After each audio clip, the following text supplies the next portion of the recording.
You're on, sir. No.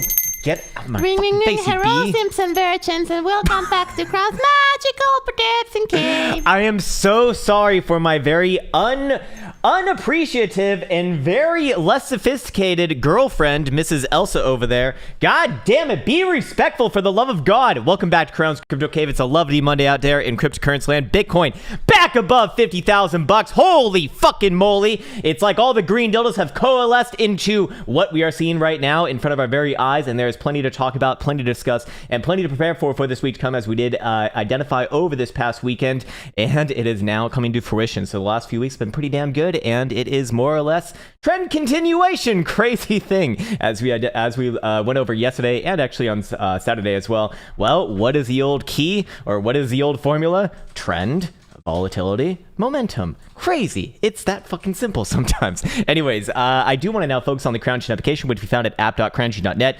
And by the way, it is 100% free, and you can find it in the link description below. And there's actually plenty of very, very important quant statistics to be going over today. But before that, the top end dashboard showing Bitcoin dominance going up as you would expect. Bitcoin more or less leading this rally, which is good in general, as it does allow, or it does kind of suggest that the overall market is in a healthy sort of posture right now, which I do like to see, especially when you want to see a little bit of trend continuation. Anyways, might just be talking my book right there. I see you, King Cosmic. You beat Scotty again, and it's SPY all day. Yeah, we'll actually get at that after Bitcoin, actually. Fear and Greed Index out of 76 as well, which is pretty much the most greedy that we have seen in the last 4 or 5 months. But at the end of the day, you do expect that to be rising up with price action on pretty much an unabated like $30,000 rally thus far from 29,000. Sorry, not 30,000. Jesus Christ, too many, dude, too many numbers right there. More like $20,000 unabated rally from 29,000 bucks all the way up to 50,000 bucks. You might even say 21,000 bucks. Pretty much unabated in a general uptrend. On top of that, we got a lot of shitcoin winners in the last 24 hours, which is very, very interesting to see right here. A lot of the 2017 ones, actually. I see Icon, Monero, Dash, Nat. My fucking nanos are back there. Cardano, actually another big day for Cardano as well. IOTA and BAT, basic tension token. Let's see Avalanche in there as well, which I think is a little bit more of a new one, and Arweave as well. Anyways, Telcoin also killing it, 30.25% on the day. Holy fucking moly, man. And on the losers list, for cryptocurrency, not all that terrible, but a few percentage downs for, it looks like, Algorand, Waves, Near Protocol, and Cosmos. Anyways, what I really want to talk about is riding over here. Okay, so first and foremost, we do still see most of the good things that we've been looking at for the past like month or two now going on the first data page right here. Global funding rate is still not even above 0.01, which is pretty much par for the course in the way they look at it. So as it stands right now, yes, it is trending up over time after putting in consistently negative rates for about 3 months in a row, but we're still not in any area that would make me concerned from an underlying market dynamic standpoint. It would need to literally be more than 10 times its current level in order for me to really be looking at that as a major, at the very least, medium-term pivot, but in a lot of cases, a higher-term pivot as well. I mean, we did see it kind of over here as well when this thing was consistently above like 0.2, which is fucking massive. You're paying a lot of money to actually hodl your long positions at that point. Open interest also continues to rise with price action. Again, this was sort of the key, looking for general continuation over the past few weeks here, and it is actually still following through as well. And we still maintain the downtrend on the leverage ratio and the exchange's Bitcoin reserves, although the leverage ratio rising up a little bit right there, but I do look at this as more or less a spot driven rally in comparison to what we have seen in the past. And then most importantly, I really want to point this out over here because this one's fucking massive, is the whale ratio. Well, I mean, the hash rate's pretty big as well, as it did rally back up, but more importantly, the whale ratio has full on initiated a very nasty downtrend right here, which is essentially, well, good for the BULAs, I suppose, as well, as that does kind of indicate that there's less selling pressure in general. And we do see the lowest rate that we've seen pretty much since we started harvesting this data in late May, actually. So this is looking good. Is looking very, very good. And of course, there's going to be pullbacks. There's going to be ebbs and flows within the market, as always, although the market's been very generous over the past 3-4 weeks. But for right now, I do still like what this market is doing, and I would be looking for overall general continuation. Actually, just as an aside, I mean, and I don't mean to like talk shit to anyone in particular, obviously. I talk shit about ideas, not people, because that's, people are fucking people, man. But I see a lot of very interesting analyses over Twitter and and just in the general sphere where these people will get it's like the inverse of the fucking perpetual bulls, who are always talking about fucking 500,000 to $1 million targets even when Bitcoin's like in the slumps of a fucking very nasty bear market. Well, you have the same thing on the other side as well, and it's just so funny to see right now the amount of copium going on with people who are essentially just looking at every fucking drive on this rally as shortable and like, this has to be the bull trap, this must be it, this is it 10,000, 15,000, 20,000 and beyond. Hey, it might actually happen, but look, until you actually get a fucking reversal on the daily, it's, in my experience, very unprofitable to be trading in that way, and I just do not understand the obsession with that. Anyways, the market will obviously sort everyone out as it usually does. It's the greatest equalizer of all time, and it will humble you by pulling your pants down when you least expect it and thrusting massive dildo into Angus, making a popsicle stick out of both Bulas and Barras. Yes, Bulas and Barras both get wrecked. And at the end of the day, well, right now it's mostly Barras here. Anyways, with that said, CME phenomenal open. Plus continuation into today, Monday. And with that said, I do still stick with my 51 and some odd change target right here, about 51,000 and how many, about 51,500 or so. I would be looking for a stab up there and then probably a short-term pullback based upon that. Now, the big focus on today's daily closure is going to be this, or maybe even a 12-hour closure as well. I think that it probably could do it and start to insinuate new, bigger things come for the week, maybe next 2 weeks to come, actually, into early September, I would imagine, which would be a 12-hour or preferably a daily closure, about 50,000 bucks in this case. Then I would be looking for Bitcoin to make a leg up somewhere around the 786 Fibonacci retracement right here, which is actually in the mid 50s or so, which is kind of like one of our last breakdown points. Anywhere between there and the 886, which is between about 54 and 56,500 bucks. I've been saying, colloquially speaking, about 55,000 bucks, just easier to say, and it's right smack dab in the middle of there. But I'll just mark it off right here. I think it's a little bit easier to see actually and spot on this particular drive. And then of course we do have a phenomenally important closure coming in later today. Oh, by the way, this was a targeted move from yesterday, and actually we are still inbound for that, looking good right there. But more importantly, we do have a very, very, very, very, very, very big closure to be preparing for today, which is the 5-day closure, closing tonight at 8 p.m. Eastern time. This is, as it is right now, a bullish engulfing dildo, as long as it is especially above $48,000, which we are clean more than 2,000 above right now. So if that does get confirmed later tonight, anything resembling this, just especially above 49,000 bucks, I would be looking for the next week or two to make a run up into 55, maybe even 56,000 bucks, and then probably a medium term time frame pullback from there. This is still looking incredibly good. We do see 5-day RSI reaching for the bullish control zone for the first time literally since April of this past year, and that was actually when it got kicked out. The last time that actually got freshly in there was back in October 2020, basically precipitating the whole goddamn run from here at about 11,200 to basically our all-time high as well. I mean, this is a rather large time frame. And then what do we see on, of course, BBWP, our lovely volatility-based indicator as well? We see volatility expansion. So what do we have? We have trend, we have momentum, and then, or sorry, yes, we do have momentum right there as well. And then we also have volatility. So all of that looks very, very good to myself. And again, in a most basic of senses for my own trading, I pretty much only use 3 indicators anyways. And I always fear that people will watch these videos and not understand the difference between trading and YouTube analysis. YouTube analysis is just, using all the different time frames, looking at all the different, ins and outs, and, basically just kind of doing a general overview of the asset itself. As far as trading goes, mine's pretty fucking simple. I mean, you saw it right there. That would be the analysis, and there you fucking go. Anyways, what I do want to also look at is over here on the weekly. We obviously did close the weekly last night, and we have new highs on this run once again, back above the breakdown levels from May, and then more importantly, we did close above the CME, or sorry, actually, we did not close above the CME gap, but spot price action did, technically speaking, and this week, CME will actually have a chance to do the same thing as well. And technically speaking, your next sort of targeted region is going to be about that 55 to 56,000-ish region. Very likely a little bit of a pullback right there. That is not super concerning. I would just be looking for perhaps another higher low on the daily, of which, where's our last higher low on the daily right here? That would be your 44,500-ish region right here, which now Bitcoin is obviously well above all major moving averages. We got the golden cross way over here on this nice little consolidation in the higher low format, and all major moving averages are certainly chasing now, and they all lot of positive slopes, and we're going to get another moving average, the 21, very, very soon above the 200 simple right here, which is not necessarily like a needed condition for this, but it would make it look better over time. The next like actually big one, so to speak, would be the 200 exponential average above the 200 simple. Now that's like an extremely long-term type of thing, something that I almost never even talk about because it's almost never really relevant, but in this case right here, we do see essentially just follow through with all of the ideas that we've been looking at over the past, few months here. So if you are new to this channel, understand that, a lot of this is essentially just following up on shit that we've been talking about, shit that we've been preparing for, basically going back to May, June, July, essentially,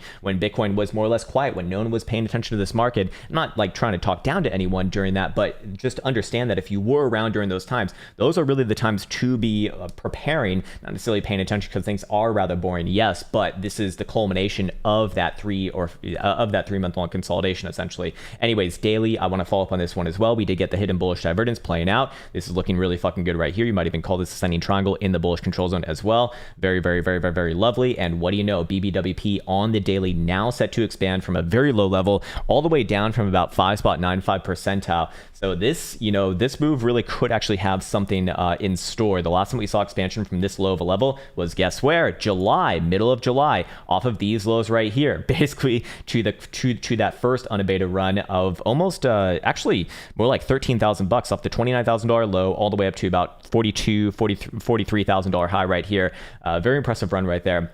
And this is to be considered, as of the last week and a half, essentially another consolidation as you see BBWP trending down, now looking for a trending continuation, again, alongside volatility expansion and momentum here as well. We can also look at our other momentum charts, namely the Stokes, of which we do see daily Stokes still remaining with their upside posturing. This is what I was talking about over the last, I think I mentioned this late last week as well. When you see Stokes in the critical zone, that's not like a bad thing. That's actually quite a good thing. It's only when they come back down below the critical zone when typically those, that sort of momentum does subside and you actually do see a deeper retracement in this case. But we don't have that for right now. We once again rallied off or basically lifted off of the critical zone right here. And this will be remaining with upside posturing as long as Bitcoin is closing daily totals above 48,320 for today. Again, closing at 8 p.m. Eastern time tonight, which is looking, pretty damn good for what it's worth. Anyway, short-term time frames, what do we see right here? 4 hours going to show $50,000 actually. And in fact, this is my reminder to myself, no, it is Monday. We do not look at stupid ass spot price action. We look at CME because that one's always going to is a lot more likely to be right. And what actually sticks out immediately to me right here is that CME has the exact same level as spot price action, which is usually not characteristic of a Monday. Both of them showing about $50,000. I'm curious if that's consistent amongst the other lower term timeframes. We do see buy hourly showing 50,000 and about 100 as a magical number. What does spot price action say? $49,000 actually. So a little bit different right there. And hourly, which has been phenomenally good as of recent times, is showing 50,400 for CME versus spot at 50,350 actually. So we do see a lot of agreement between these two right now, which usually does not happen on a Monday, but it is interesting to observe right now. And the 12 hour showing $50,000 as well, essentially, or just a couple $100 below that to be fair. And CME going to be where CME is actually looking a lot better on the 12 hour right here. 45,450 would be the magical number. So of course we can have pullbacks but I would be looking at pullbacks as an opportunity for more higher lows on short-term timeframes.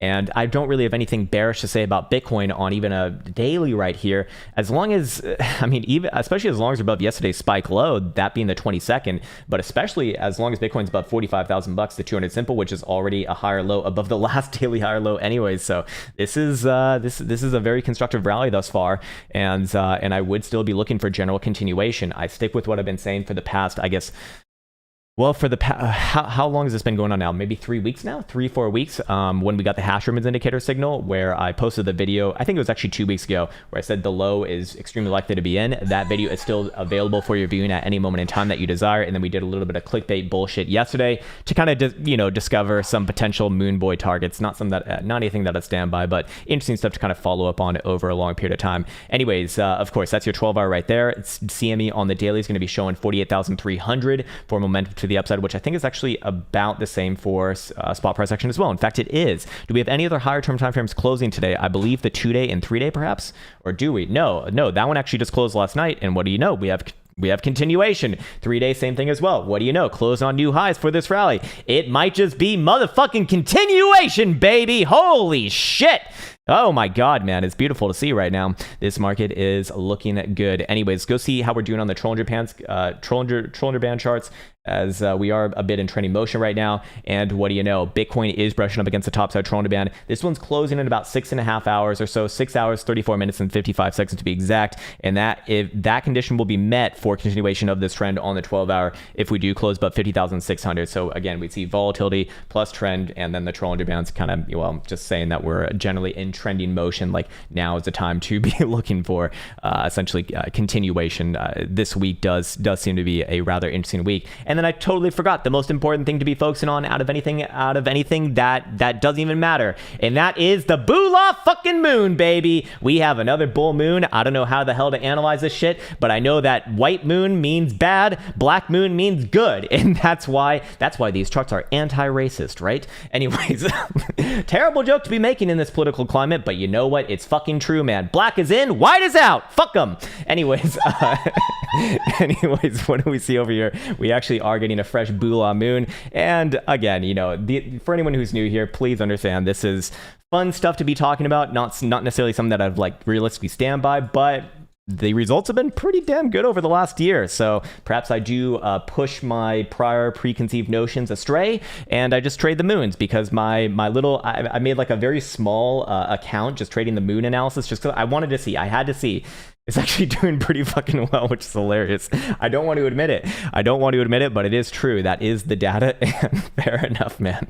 Trade what you want to trade, but the moons don't seem to be too fucking bad. I mean, just look at them right there. It's hilarious. Anyways, what's the old quote from JP Morgan? Millionaires don't use astrology, billionaires do. There you go. Anyways, yeah, we actually are getting a fresh Boolah moon right here, and that is coming alongside, well, Bitcoin essentially reclaiming $50,000. Not bad at all. Anyways, is there anything else that we want to check out before we get into general comments here?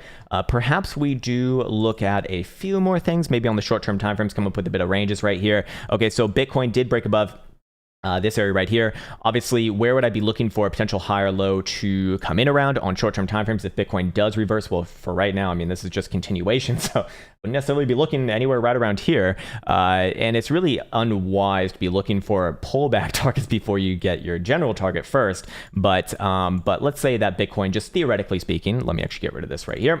Let's say that Bitcoin, theoretically speaking, does top out short-term around 51,500 or so. Then we could do something like this, where we take the last low and we plop this in right here, and I'd probably be looking for higher lows somewhere between about 49,500 and 50,250 or so. Again, tentatively speaking, that's a lot of assumptions. That's not good analysis. Again, I need to actually see a high first, and this is literally just continuation.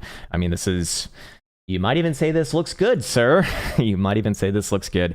CME actually even a little bit more powerful there too, but getting a little bit extended. So again, I don't think we have too much more to go before a bit of a short-term pullback, but understand that, you know, if you're on the higher term timeframes, this is just not even relevant to you to begin with. This is all nonsense, because you're probably looking at something like this and you're like, okay, Krown, fuck you, because this is rather simple right here. Very easy chart, and there you go. You know, go fuck yourself, essentially. Stop telling me about all these moon shits. We can go look at my testnet account over here. Just for Mr. Scott Barney, and what do we see? I do see that my $33,000 Bitcoin long looking pretty damn good, almost 1 3/4 Bitcoin P&L right now, looking very, very nice. And my options finally swinging back in my favor as well. Those goddamn marks are coming back in, and but except for the $200,000 call strikes, which is rather interesting, but that should be about 0.2 Bitcoin in my favor as well. Anyways, I should let you know that soon enough our goddamn issues in this world with not having legitimate exchanges to trade on are going to be solved. I mean, you could still trade on CME, so maybe this is a moot point anyways, but I think there's something very, very big coming around the corner, perhaps even in early September, you might say. Anyways, what else do we want to look at over here? Okay, I think we should go address King Cosmic's question, and I'll turn on the alerts right now as well, and let's see what the old Spires is doing, as we do get a massive bounce coming in from Friday to actually last night open. And we did say that was likely. We did say that 44.35 would be a general area, and what do you know, is this to be considered yet again another bounce off the green 55 exponential average? Actually, yes. Actually, fucking yes. So this is looking pretty damn good right now. Although I would be looking for a short-term pullback. Where can short-term pullbacks come from? 44.50, or sorry, 44.45 is it's a pretty obvious one short-term. However, the big one, or the area that I'd really not like to see destroyed if this is going to continue back onto the prior highs, would be about 44.30. However, as you can see right here, we do have lower highs potentially in play if we do put in anything resembling a daily top below about 44.70 or so. I'd say this would be the place that you'd be looking for, right around 44.55 high right now, if this one is going to top out right here. But for right now, short-term time frames just showing a little bit of weakness. However, momentum oscillators do say actually this one is pretty fucking extended. I mean, hourly is way the fuck up there, which we have not even seen the hourly this high since when? Since this is going back to July 12th, and actually this area over here. Let's see what the results were during those times. Yeah, this one produced a nice pullback right there. Although that pullback was just a higher low before continuation, and then this one over here, this was yet again just another short-term pullback down to the 55, and then general continuation as well. So I don't think it's a death sentence at all, but it is probably a signal that we are going to see a bit of a pullback here, and then higher lows somewhere around about 44.30. Let's call it, give or take about $5 from there. Below there, that's where things do get a little more shaky, and that's where I would start to look at this as potentially actually tumbling over or showing the first sort of etchings of of a daily reversal. But for right now, we still got higher highs, we still got higher lows, and in my experience, it's very unwise to be front running a trend reversal. In fact, that's exactly how I went. It's exactly how I went broke back in the day too. It's not fucking fun. So maybe save yourself a bit of the potential displeasures. Anyways, looking at daily right here, it should be known that we do have hidden bullish divergence right here, and if that does start to close back in the bullish control zone, that's going to look really, really good. BBWP's on the floor, so any sort of expansion alongside trend continuation would still imply, of course, new highs on this, and that I know sounds ridiculous, but that's essentially what I'd be looking for. Again, I do think that SPY and the broad market will have a 20% correction, but I do suspect that 20% correction probably comes in October, maybe November, something like that. I think that we can still sort of drift higher here. And frustrate the ever-loving shit out of the bears, and at some point they will be right, but understand that this thing literally has a ginormous uptrend as long as you're above 4150 or so you literally need to drop off how much oh Jesus Christ, I didn't do it. There we go, got it. More than 10% actually, in order to just create a bit of a weekly lower low, and a 20% correction would actually put us significantly lower, back down around the macro breakout over here from November 2020. Back down around about 36.20. But again, until we actually have a high on this one, I will not be judging pullback targets, just tentatively speaking. Of course, we are coming into the end of the month here as well, and the monthly is looking like continuation. So I still am yet to get bearish on something that looks like this. Same thing with NASDAQ, same thing with Dow Jones, or actually less with Dow Jones. In fact, you would think that it would be doing a little bit better with that infrastructure deal going through, but very, very similar chart right here, just not as strong as the tech sector as you would expect, and of course SPY as well. Actually, the tech sector looking a little bit more obvious right here. This is a nice ascending triangle consolidation, got that higher lows, and it looks like it actually might be breaking out relatively soon. Again, you see the same thing right here, hidden bullish divergence back above the exponential around the bullish control zone, alongside BBWP being in a very, very, very, very, very low posturing. So we got trend, we got volatility, and we got momentum all on the same side right now. So I would be leaning towards generally new highs before any sort of a reversal. And I think NASDAQ actually shows this one. Again, we're seeing rotations. Understand how this is going, because this is really fucking important if you're trading traditional markets, especially. We saw Dow Jones leading, like, I don't know, 2-3 weeks ago, where it was having a nice, nice continuous rally right here. SPY was kind of, following, but not as strong. And NASDAQ was actually doing this over here, just kind of chopping sideways, not as impressive. Now we're seeing a bit of a rotation. We saw it last week into SPY. Now it's getting rotated back into the techs and financials, but namely the techs, I'd imagine, as that's what's keeping this whole goddamn world up, huh? Anyways, with all of that in mind, I think we can go back to Bitcoin over here, and I can go field some of the comments. So let me just make sure that the alerts are on. They are. Okay, that's good. And there's just a few. Hey, nice one. Okay, cool. All right, well, this is going to be nice and easy then today. What the fuck? That's not a few. What is going on here? Seriously. All right. Scott Barney wants to look at bit farms. All right, sir. All right. If all-time high targets of all-time highs broken, how many goddamn times do I have to tell you? I don't give targets, sir. And this one is has not broken new all-time highs just yet. Although this is a decent chart right here, and I imagine it probably will rally up with Bitcoin. But Bitcoin leads this one. It does not follow. This one actually still looks like it's consolidating on the short-term timeframes, however. And I would be looking for first a move back down to 550. But I suppose to generally address your question, if you are looking for a break of all-time highs, that being about 750, where the next general targets be, I suppose we could do something like this. And short-term targets would be about $9. The long-term targets would be about $14. I don't know how much I trust this thing, man, because this, well, I mean, it ain't too bad here, to be fair. But that's to directly answer your question. That's what I'd say right there. Hey, what's up, Dennis Stone? Hey, thank you for that, man. If possible, we do have to limit it to one, sir, just because there are a lot of people here today, and my voice is going to absolutely get wrecked. But we'll do Solana, actually, because I should probably update a little short-term video for that one so I can record this one. And, of course, we'll probably get to Ethereum later anyways. It's rather popular, as you know. Anyways, okay, so we got Solana over here. What are we looking at? All right, well, let me bring it up on momentum charts as well. I just want to see that. Okay, there we go. And wow, it is looking very, very, very, very, very nice, actually. Go to the weekly over here and let's get to recording. Okay, beautiful. Here we have Solana, symbol SOL versus the dollar. This one being requested by Mr. Dennis Stone of our lovely community. He's looking at a 4-hour and daily. Actually, I do think that it would be a pro to be using the weekly here as well. I know you didn't ask for it, but this one's the most obvious chart right here because this is still one of the best charts that we have seen in cryptocurrency land for the last, I mean, realistically for the last few months. Sam is certainly out for world domination right now, and I would be looking for new all-time highs, or at least a test towards new all-time highs, probably in the next week, maybe 2 weeks if things do become a little bit sluggish. Short term, could we have pullbacks? Yes, pullback targets would be somewhere down around about 63.60 or so, 63.50. But for right now, even the 4-hour still remains with its overall uptrend. I would not even be looking for that pullback target to be met as long as you are closing 4-hour dildos back above this region right here, right above about $68. Below there, yes, I would start to look for a general move to the downside, but still, we do have a technical target back around about 85.80 or so.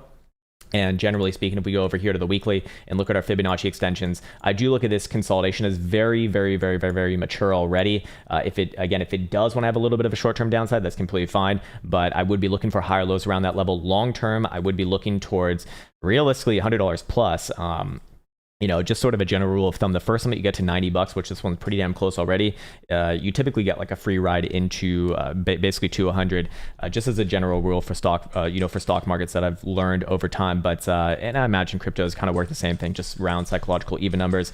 You know, not something that I put too much weight on, but long term, this one actually has targets much higher. And this is coming out of this massive consolidation right here between. Let's actually make this a little bit more conservative just to see what it would be if I do make it more conservative. Yeah, it would start to show 110 to 125 targets.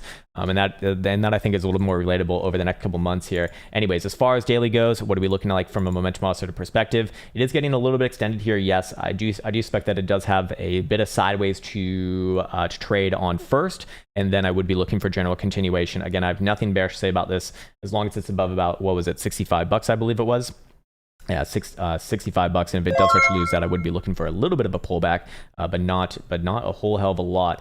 $60 would be the totality of that pullback if it even did that to begin with. Anyways, as far as momentum goes, what do we see over here? Yes, we are seeing daily Stokes actually twist back up once again. It is in the critical zone, and this is again a bit extended, so I wouldn't be surprised to see a bit of sideways, but the general view is long term up 73 and 20 cents. It looks like it's a magical number right now. Here's what it looks like actually on the Krown band charts as well. I imagine we're probably not trending, but maybe we are on the weekly. Let's see, 12-hour, yep, just trading sideways. Again, just fine. Daily, could easily come down to 68, but that would just be yet again another higher low even on the short-term time frames. And the weekly is trending above the top side Toronto band. And here's where the weekly actually really comes into play. I probably would be looking for a short-term pullback somewhere around 67.5 to 68, but I would be looking for that to create another higher low. And the weekly is trending, meaning that it is looking for new all-time highs and continuation on this current format. Maybe not necessarily this week, but very likely into September. As long as we are closing weekly dildos above the top end Toronto band, which guess where it is? $68. So lovely to see a lot of confluence right there. Sol still looking pretty damn good over the long term. Just short term, I wouldn't mind a little bit of sideways right here. And it probably also matters what Bitcoin does as well. And hopefully that was helpful, sir. Nice one. All right. Shroomba says, nice chest hairs. Thanks, man. I do have a hairy body, actually. Can you look at Litecoin? Yeah, we can look at Litecoin. Yeah, we can look at Litecoin. Should we record this one, or is this one's probably dead as fuck? No, we won't record this one, man. Litecoin's bunch of boulash garbage is what it is. Anyways, let's see. Okay, so first off, what time frames are we looking at here, sir? No time frames given. Just look at Litecoin. Well, Litecoin certainly a follower in this market. Definitely not very impressive as far as things go. Yes, it did trade above its 2017 highs, which does deserve a little bit of respect. But this one got hammered on more than most things in this world. And actually, Jason Pizzino and myself had a really good conversation over Saturday. And while Litecoin's going to follow Bitcoin on the macro, as long as Bitcoin does remain with its upside posturing, you can see on the Litecoin Bitcoin pairing that it is, in just a long-term macro downtrend. So it seems to perennially give up more and more if you are that more long-term type of hodler, which I don't know if you are, I don't know if you're not. You did not include a time frame, so I don't really know where to go with that one. Anyway, short-term resistance right around the 200 simple. Also your top side of the consolidation, basically at around about 195, 196 or so. Any sort of a daily closure above there, which I imagine it probably will. Then I would be looking for an extension over the next week or two to 220 to 225 or so. But this one definitely a follower. Again, I do not think that this one's very strong, and you do have your higher lows coming in as long as you're above about 166. So with that in mind, again, going to depend on whatever Bitcoin does, but 4 hours just continuation right here. I mean, you got the hidden bullish evidence right around the bullish control zone, plus volatility expanding as well. This is looking good for a short-term continuation. So hopefully that was helpful, sir. Carlos Garcia, Mr. Krown. Hello, I'm Dr. Krown. Can you look at Verge? Verge? Oh my God, Verge. Holy shit, man. You must... Did you get on the McAfee pumper? Remember McAfee's coins of the week? Fucking bullshit coins of the week. All right.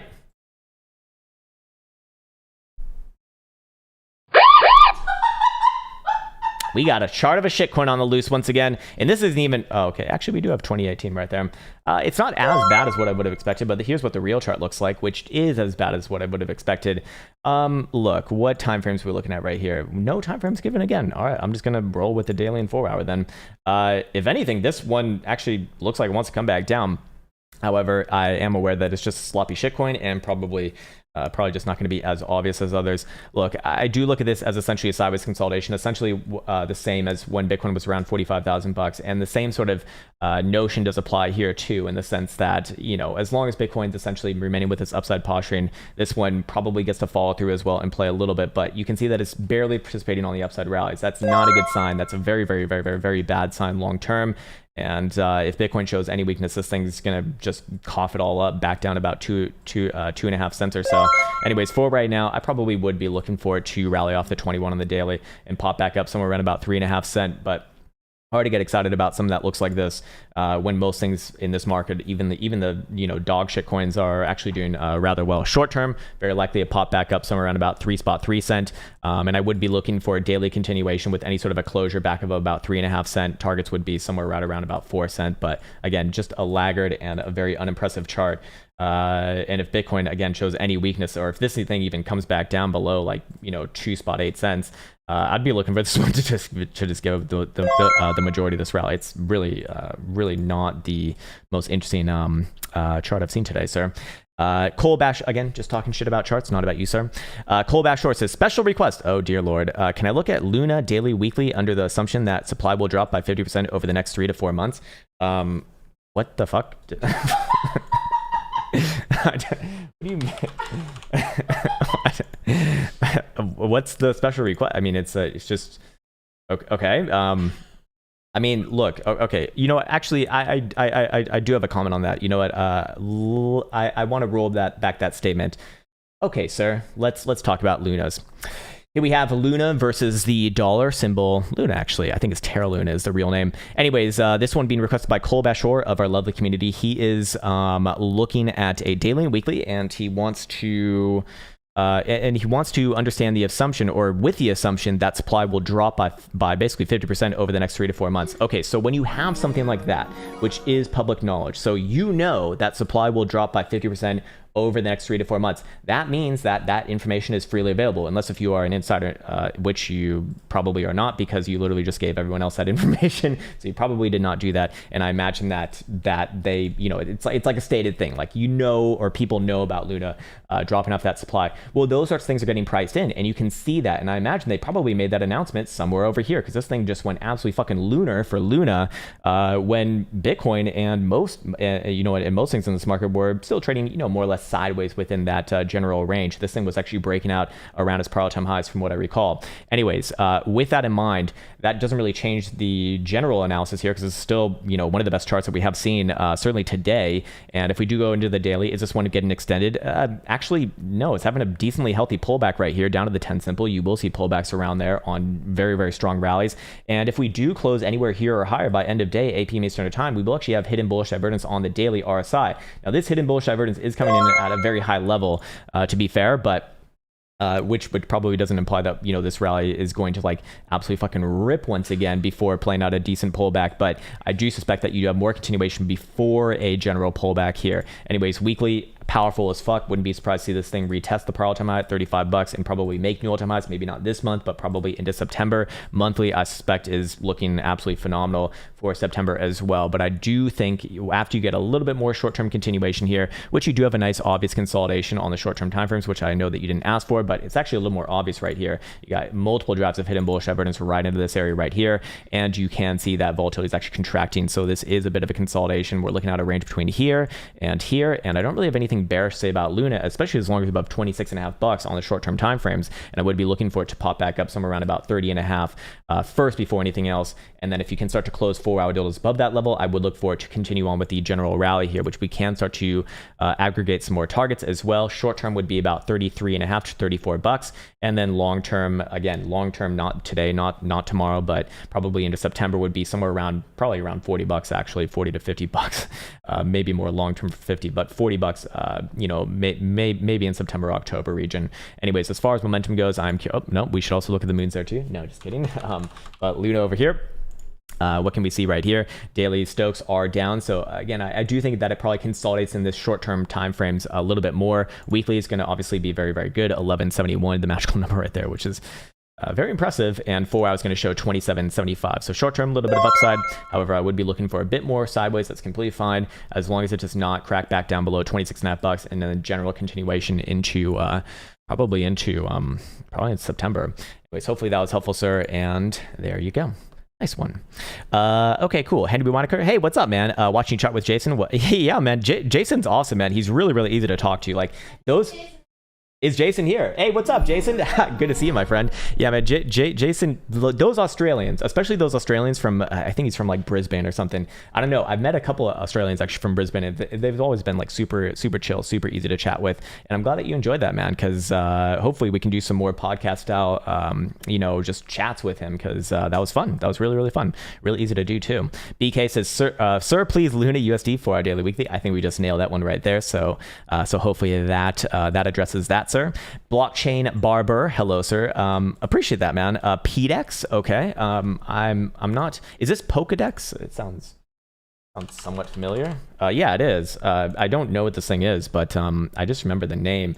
Anyways, oh Jesus Christ. There we go. Okay. All right. So here we go. There we go. Let's see. Okay, so it is retesting around its prior highs from June. Probably would be looking for a short-term pullback from there. I suspect that you were looking at, yeah, you said 4 hour and daily. Now, daily is still good. Don't get me wrong on this one. I just would be looking for a bit of sideways from here. We are actually seeing daily BBWP get to 100 percentile, but here's the problem. When you look at a daily for a volatility-based indicator that's on a percentile format, when you don't have that much history, which this one does not, it's not going to be very dependable. You probably need to go down to a 4 hour to get anything that remotely makes sense. And actually, this one would be pretty damn hot too, to be fair. So last one did get a decent sized pullback right there. We've already kind of got a pullback on this one as well. We do have a nice range going on, obviously, that being about $21 to the downside versus that little wick high right there, about 25.44 to the upside. I'd be looking for a little bit of sideways right here. Overall, though, I do suspect that we don't really have much of a weekly. The weekly actually did close on a new high as well above that last breakdown. So I would be looking for general continuation. The question is when, right? I'd probably be looking for a bit of sideways right here. Maybe comes back down and tests even around the lows, like $22 or so.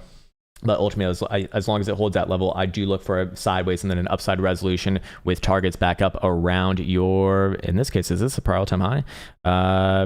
Yeah, it'd be actually around your prior all-time high. Just would need to see a daily closure above about $25.50, and then I would be looking for a move around there. But yeah, the daily is a bit extended here, so I'd probably be looking for sideways first and then general continuation. But as far as volume signature goes, very good. It is showing a nice change of behavior right there. All right, cool. Shundle1 says little doggy NFTs pre-sale. Okay, so this is okay. This is not your marketing, sir. This is yeah. Mods, feel free to ban people who like just use the super chats to market their shit.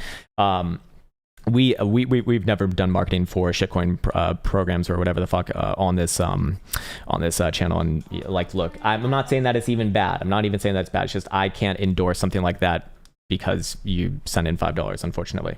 Mosh Pit Monkey says VRA USD short-term possible pullback target. Okay, this is this. What is this? Veracity. Is this a 2017 one? It sounds familiar, kind of. Okay, yeah, it's been around for a decent amount. It looks like. Oh yeah, it's actually been around for well, no, just since 2020. Anyways, you are asking about a pullback target. Okay, short term. So when you say short term, that means a 4-hour to me. To me, this one's still trendy right here, man.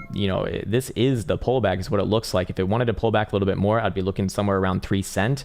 But I don't necessarily think that that's going to happen before continuation actually here.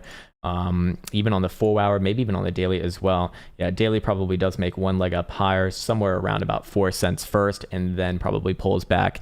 That's what I'd be looking for first and foremost. But hey, do we have potential hidden bullish divergence being formed right here? Yeah, we do. We do have lower lows on RSI, and if this does put in a higher low right here, which will be confirmed by any sort of a 4-hour closure above 375, that will imply, yeah, upside targets get met first before a general pullback, and then my general pullback targets would probably be around 3 cents or so. Yeah, it probably would be around 3 cents actually. It is looking pretty damn good on the weekly, so I actually do like this chart, but if you're asking for short-term pullbacks, I think you're actually seeing it right here, very, very likely. Unless if you're on like an hourly, maybe this one reveals all. Nope, hourly looks like a nice little healthy consolidation, hidden bullish divergence all the way through on the hourly RSI. Probably looking for continuation before a pullback, sir. Hopefully that was helpful though. Dr. Colossus says, hey Krown, can you check out EWT, USD on Kraken on the daily? Sure, man. EWT, what is this one? Energy Web Token. Yeah, that's right, on Kraken specifically. I guess we can do that. I guess why not? And you are looking at what? You're looking at a daily. Okay, all right. Bit extended on this run as well. Similar to a lot of the other altcoins that we have seen, or just just generally around the market. I do need to see the weekly. The weekly does say that this thing very likely does test up somewhere around just under $17. And this is okay, I guess, for an altcoin. There's a decent amount of history there too. I do need to see the short-term timeframes on this one specifically. A little bit of a short-term sideways consolidation. Actually, wouldn't mind a pullback from here. 4-hour Jewel is given a little bit of a soft sell signal. I need to see the autofib supporting this one. BBWP pretty damn hot right there too. I'd probably be looking for short terms 1375 first. But you're asking about a daily. You're asking about a daily. So in order to do that, actually, I'm not going to get too much from the daily because the daily ranges are a little bit too far away from here. I mean, if you're just looking at the trend, obviously $9.50 would be the area to be looking at. Pullbacks probably to the 10 simple, but I don't think it's necessarily pulling back yet. It's the weekly that I'd be watching for that, and pullback targets, yeah, would be about $13.50. I do think that this one very likely does retest around your prior weekly closing highs in the next week or two here, as are most things. Actually, $18 or so is where I'd be looking towards. I'm actually kind of thrown for a bit of a stump on the daily right here, because any sort of sideways price action above $13.50 or even $13 is going to look very, very good. It's just, do we go sideways first, or do we have trend continuation first? And I'm kind of I actually don't have a really good opinion on this one, so I think the proper answer is a healthy amount of I don't know, which I know is not that healthy, or sorry, not that helpful, but long term, actually, I do think that this one does have another drive to the upside after maybe a bit of a sideways consolidation here. I think it might come down to $13 first. That's generally all I have to say about that one, though. Legend LEZs, what's up, man? Microsoft Daily Weekly, I bought $300 call calendar spread worth 2x now. Okay, so what do you do when you have money in your hand? Have you learned your goddamn lesson, sir? Have you learned your fucking lesson? Thinking about profit taking on half? Yes! Take at least some, for the love of God. Jesus Christ. And buying back September calls on the other half. Okay, so wait, hold on. And buying back September calls on the other half. Wait, what? Thinking about taking profit on half. Okay, well, if you're gonna buy and buying back, it sounds like you're just gonna close the whole position. I mean, you can hold a little bit of it, but anyways, you bought the $300 call calendar spread. What expirations did you do? Right? I mean, you're look. This one's continuing, man. I'd close a little bit, yes, just to kind of realize some profits, but it depends what you bought them for and when it's actually expiring. I'm guessing you probably bought the regulars, but where did you spread them? That's the real question. I would probably close the short side if anything. I'd probably close the short side and I'd probably want the long stock, man. Probably one of the better charts we've seen today. In fact, the best chart that we've seen today over a long period of time, man. Look, we're coming into the end of this month here, man, and this is what the monthly looks like. Yeah, it's extended. Yeah, it's gonna have a pullback, but I don't think it's coming just yet. I think September is gonna see some new all-time highs first, man. It's looking very, very good right here. Do we have any targets for this one, or have I given out any targets for this one? I'd be looking 330, about 330 probably into September. Looks fucking good, man. Looks fucking good. So hopefully take that as you will. But yes, I do think that taking at least half profit is always a good idea. But you know, if you are trading with the trend right there and things are on your side, maybe you might want to consider that. Again, I don't know where your calendar is. I don't know how much you paid for that spread. But it sounds like it's going very, very well for you. Mr. Ark says, hi, sir. Sir, KVDB expected moves is no more. Do you know of anything similar on TradingView that I cannot find? It's literally just like a standard deviation from current price action. I'm sure that there are several actually on the public library, but KVDB, I don't believe he would take it down. Maybe he did. You can probably ask him actually in the Discord. He's very approachable. He's a very, very nice guy. But yeah, just try that. It should be easy enough. Eric J says, H-bar daily chart, please, sir. Loving the content. Thanks, man. And welcome, because I haven't seen you here before. So good to meet you, sir. Anyways, H-bar, Haderpa, hash derp over here. Okay, let's see. Where are we at right now? Okay, not as bad as what I would have thought, and actually a decent amount of history here too. Not bad, actually. Okay, so weekly, first thing that stands out, hidden bullish. I've earned myself that last low, and we're actually maintaining the exponential here. I do think that this rally does give another try up at the very least to like 30 cents or so over the next week or two. You're looking at a daily, however. It is kind of difficult with all these wicks, but that's just because this thing's in a liquid shitcoin. But short term, I would be looking for this one to pop back up to 26.6 cents, 26.67 actually. But I'd be looking for general continuation here, man. The uptrend, it remains, especially as long as this thing's above 24 cents. It looks like you just put another higher low right there. Hidden bullish evidence forming on the daily as well. I suspect that this one probably does make a leg up. Like I said, do about 30 cents. Probably plays at a short-term pullback right there. And then more. I mean, this is a very obvious reaccumulation. This is actually pretty damn good, especially for an altcoin. It's actually pretty damn good right here. Even the short-term time frames looking generally healthy. Again, 23, just basically below 24 cents would be a bit problematic, but volume pouring in on this nice higher low being formed right here. I look at that as a very good thing, sir. So generally speaking, going to follow the rest of the market. As always, kind of matters what Bitcoin does, but a very, very healthy moving average setup right here, as well as all major moving averages switch into bullish posturings. Yeah, I'd probably be looking somewhere around 30 to 31 cents and a bit of a pullback, maybe in the next week or two. Pretty damn good. Actually, Henry Moniker's back. Can you view gaming NFT tokens, Sand USD? Yeah, you know, these gaming tokens, these gaming NFTs are really, really interesting to me. You're looking at Sand. Okay, Sand. Because I do think that is perhaps the future. I mean, it's so attractive to people because you can actually make money playing these goddamn games now.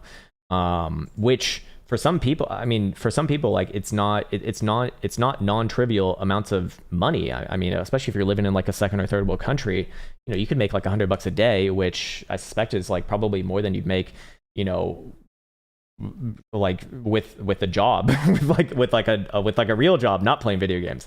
Anyways, looking very good here on the daily. I like how this one's pretty much already around its prior time highs already. Looks like it's had a decent enough history for the history that we can see. Hidden bullish evidence once again on the daily right here, back above the exponential. Very, very good setup actually. BBWP has been contracted this whole way through. So this is the real key right here, in the sense that you see contraction during this nice continuation of the higher low and higher high uptrend right here. Over the last few days, or actually over the last like week and a half, it looks like this one's looking very, very mature. I have nothing bearish to say about it, as long as it's above about 50, let's just call it 59 cents. I would be looking for general continuation. Again, we got momentum right here. We got trend and volatility looking for expansion. So targets would very likely be the prior all-time high in this case. This one probably goes for another another new all-time high. I mean, the weekly is actually rather decent right here. It's a little bit sloppy, but again, I don't have anything bearish to say about this, especially as long as it's above, what was it, 59 cents or so below there. I'd be looking for a nice retracement down to 46.5. But right now, man, this is looking pretty damn good, especially if Bitcoin shows any strength into the end of this month. This thing's very likely to make new all-time highs into September. This is actually a very good chart. Okay, let's see. King Cosmic says, question, is your options program for Bitcoin or trads? Okay, so I learned options in traditional land.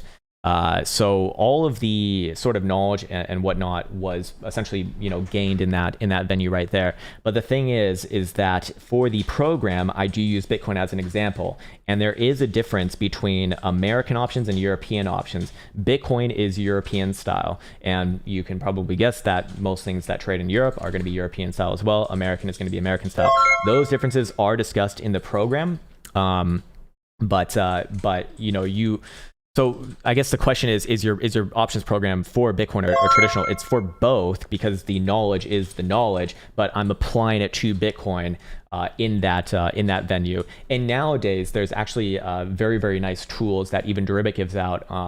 I think it's Deribit Position Builder, kind of allows you to even equate for differences in Bitcoin price, because that can kind of greatly influence the European style payouts and whatnot.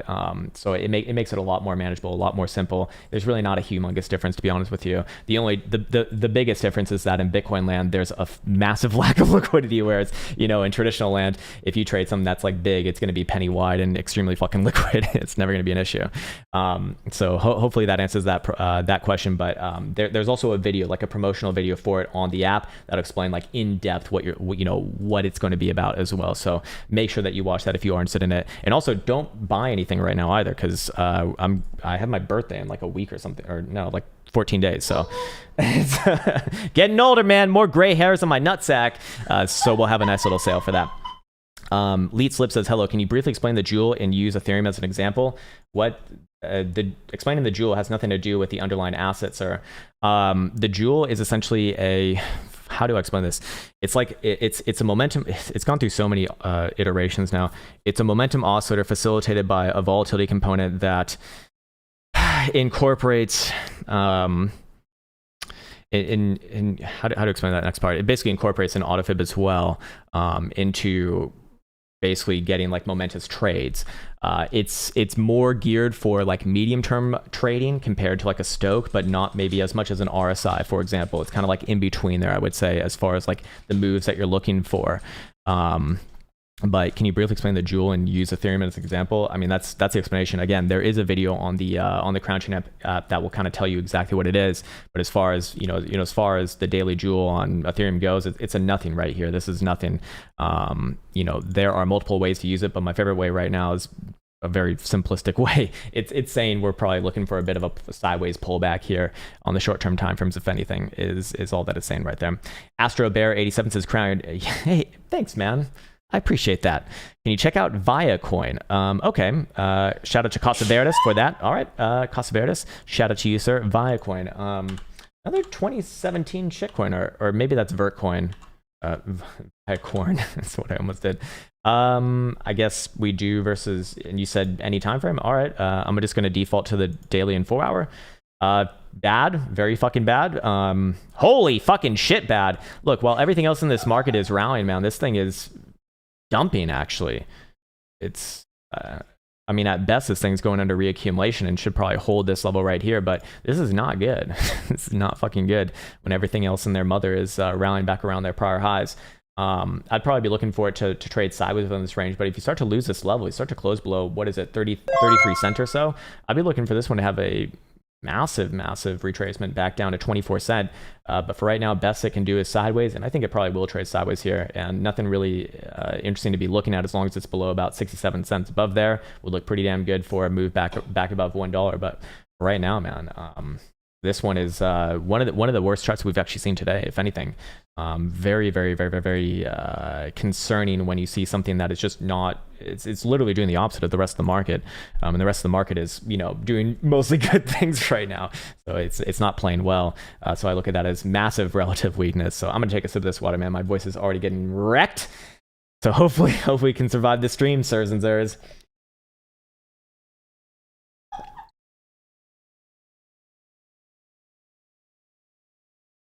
Oh, there we go. Good for another 5 minutes, baby. Good for another 5 minutes. All right, Super Googly says, just saw a comment on in another hey, appreciate that, man. Holy shit, that's cool. Krown is an expert in moon phases. Oh dear lord. Okay, this is not the marketing I want to be having. Oh fuck. Can we have a look at 700 on Hong Kong Exchange? Sure, man. All right, 700 you say, and that's gonna be 10 cent. Why didn't you just say so? Daily and weekly. All right. Daily looks like it's bouncing off the level that we identified last time we looked at it. I don't know when we looked at it last, but it does look like it is getting ready for a bit of a bounce right here. Daily phantom div forming itself, and that probably will have targets back up somewhere around about 466, 470-ish region.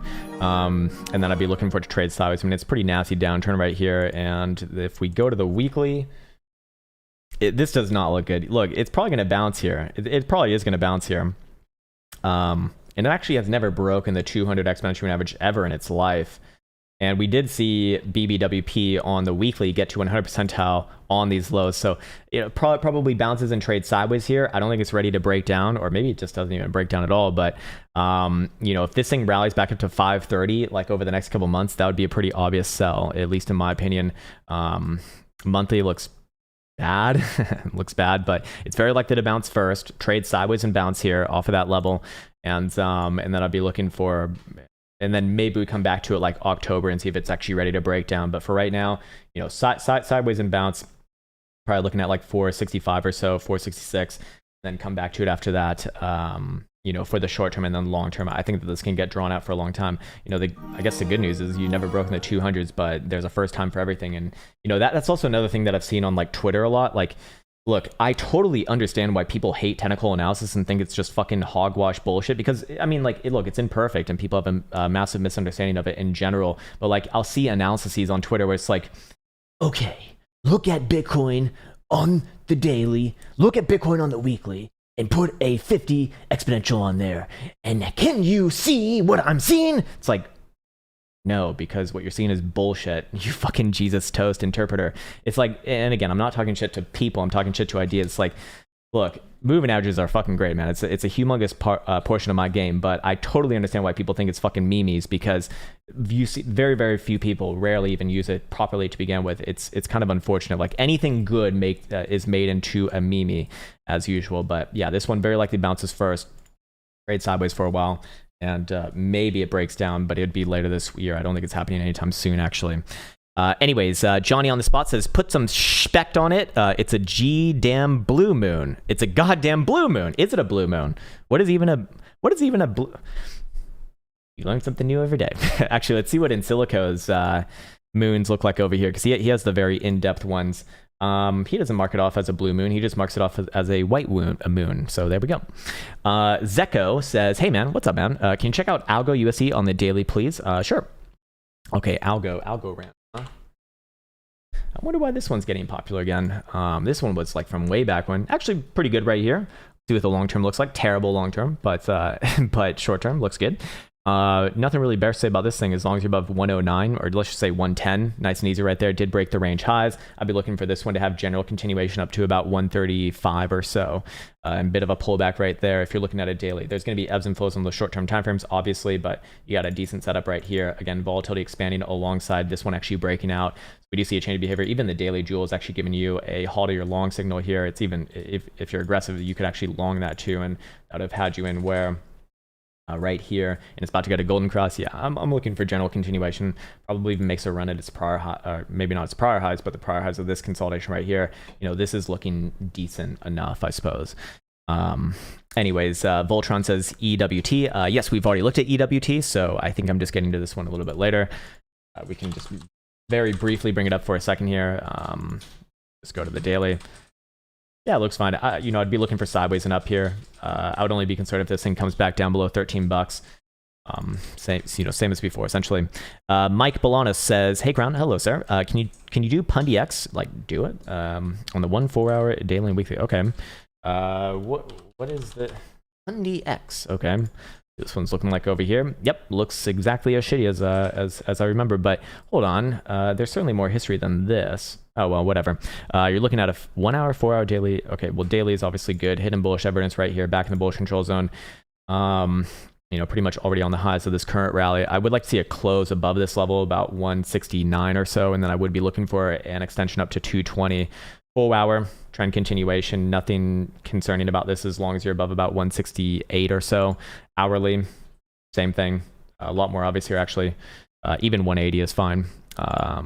Weekly, not getting too much from this. Very bad chart long term, yes. But it doesn't get to join with the rest of the rally. It's falling a little bit, just not as much. So whatever Bitcoin does, you better hope that it keeps on going up. And yeah, it probably does stab around those, those prior areas or those targets. If Bitcoin shows any weakness, this one will cough up pretty nastily. But I don't suspect that that's happening right now. I think the 4 hour is probably the most obvious one right here. Again, hidden bullish divergence right there. Volatility is set to expand, and we do see it is right around its prior highs. So you're probably looking at trend continuation in this case. J3F says Cream USD. Hey, much love to you, sir. Okay, cool. All right, Cream.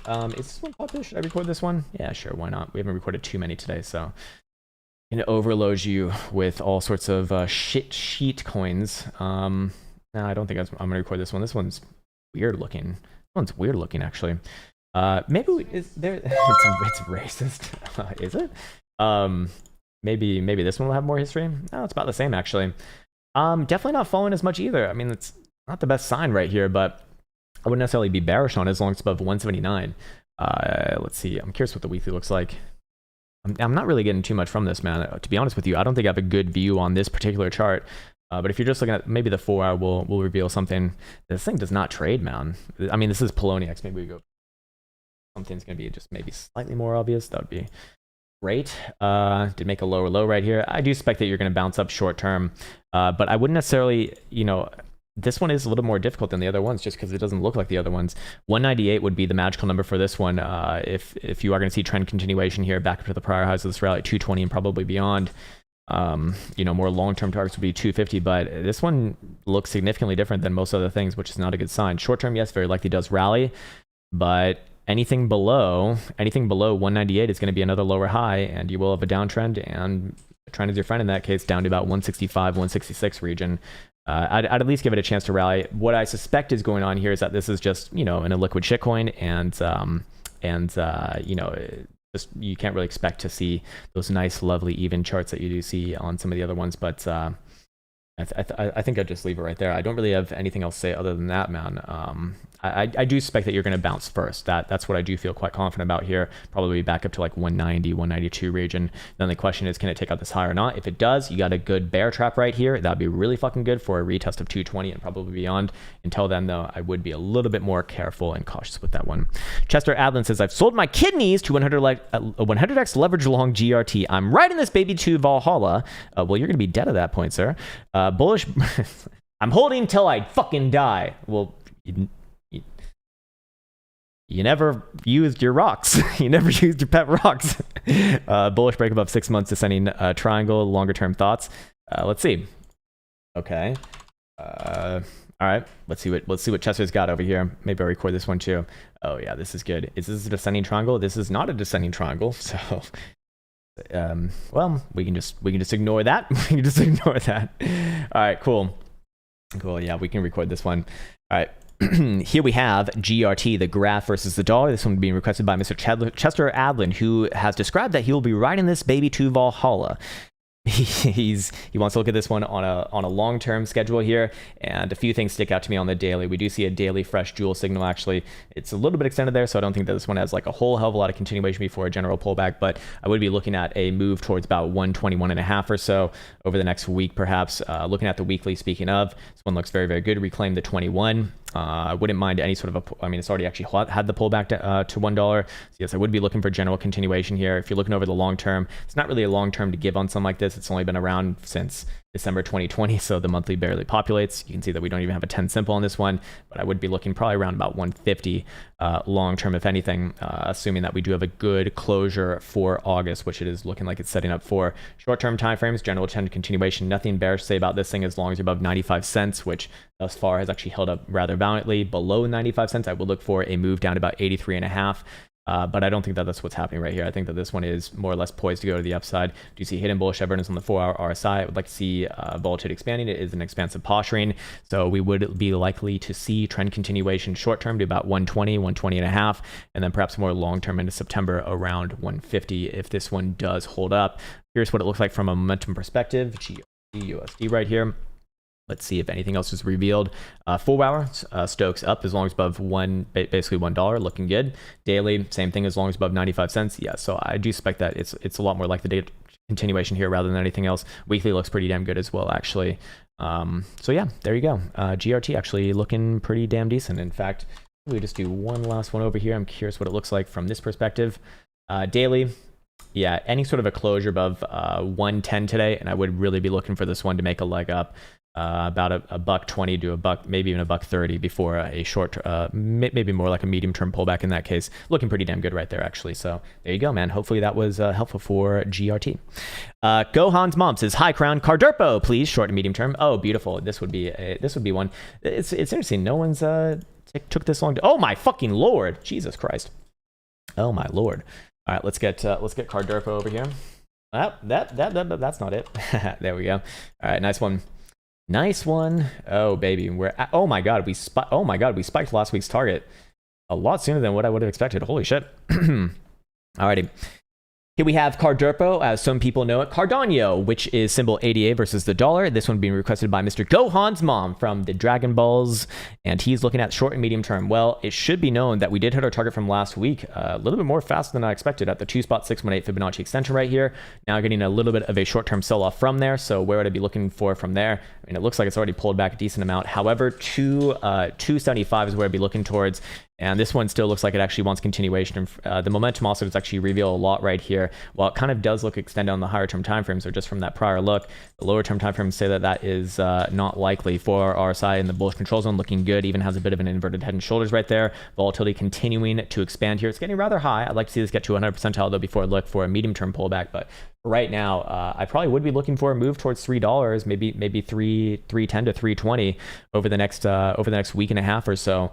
Speaking of the weekly, looking really fucking good right there. Long-term targets, do we still have some? Yeah, we have plenty actually. Be more so around like $4, but that is probably not happening anytime soon. Weekly RSI playing out the hidden bullish evidence ever so valiantly, and well, I would be expecting some ebbs and flows here.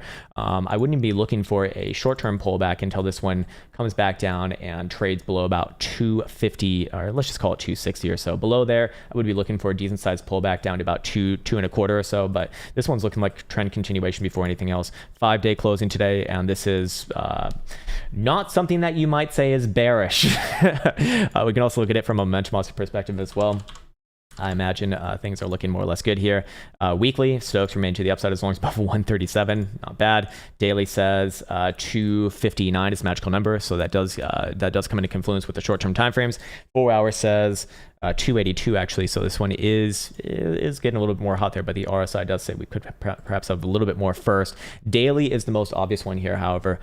Any sort of a closure above 285 today, and I would be looking for a general continuation of $3 first before a decent sized pullback. For right now though, let's see what the 12 hour looks like. Yeah, the 12 hour even has a similar thing, but that level's coming in from about 276. So I would look for the 12 hour to kind of bleed into the daily if that does happen. Basically, if the 12 hour closes above that 280 level, I would be looking for trend continuation first before a pullback. But again, the short-term time frame targets for looking for a pullback first are very, very easy to identify. And so hopefully that was what you were looking for right there. There you have it, Mr. Cardurpo. Again, this chart kind of says it all on the 5-day. We got momentum, we have trend continuation, and we have volatility. Lovely. Enjoy your Cardurpo, sir. Oh man, Cardurpo making a lot of people rich, it sounds like. Sylvan Nistor says, "Hey Krown, what's up, man? Can you take a look at EGLD?" Okay. EGLD. Just one, sir, please. Just one. Again, there's like a metric shit ton of people here today. This is insane, actually. EGLD on the, let's go to the daily, or did you give a time frame? You did not give a time frame. Just look at them. Well, here they are. Okay, this one is actually looking for a bit of sideways, but overall upside continuation.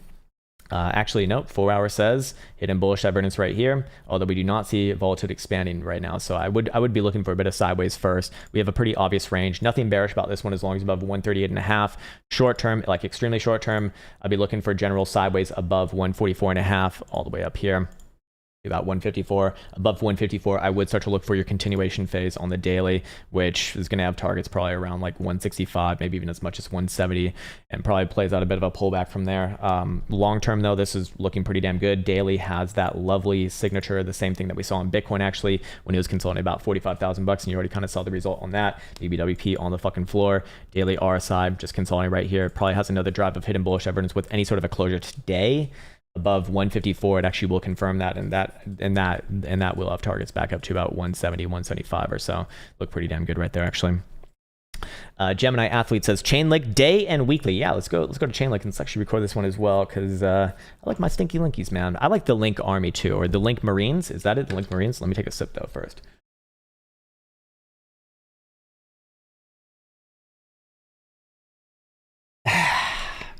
Oh, it's oh so good. It's oh so good. Here we have Chainlink, symbol Link versus the dollar. This one being requested by Mr. Gemini Athlete MMA for the Link Marines. You like the Link Marines quite a fair bit. This one's been fun to follow for the last few years. Day and weekly. Okay, cool. So first thing that stands out is we have a lovely consolidation right around the 200 simple. And just a general sort of rule of thumb, whenever you see a consolidation around a major moving average like this, when it's, in this case, it's coming from the downside around it, then that is typically going to be resolved in that direction, meaning in this case to the upside, vice versa for the other side. But in this case, you got a lot of good things going on from a major moving average perspective. Golden cross is going to be inevitable as long as this thing just trades sideways above 27 bucks for the next probably 3-4 days. And we do see all major moving averages in a bullish posturing. We do even see hidden bullish evidence on daily RSI. Daily BBWP has contracted throughout this whole consolidation right here. So that is exactly what we want to be seeing. If we do see anything even just above, even just a closing high today above $29, I would look for this volatility expansion with trend continuation up to about 33, 34 bucks before a bit of a pullback. Over the next week, maybe 2 weeks if it takes a bit of time.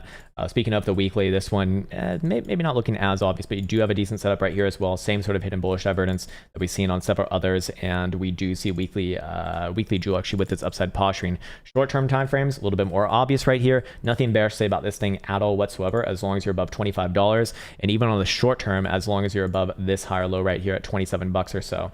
And we see the same sort of setup here too. Hidden bullish evidence on 4-hour RSI.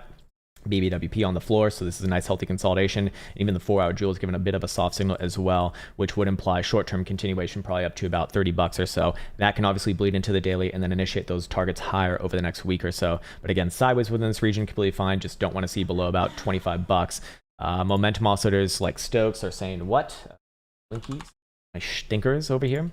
4-hour remains with upside posturing as long as we're closing above 28.37, so we are kind of right around there right now. It would be saying essentially, we do want to see this one actually leg up pretty much from here. Otherwise, the sideways consolidation will take a little bit more time. Daily, however, is freshly twisting up and actually holding in the bullish control zone as long as above 26.83.5 or so.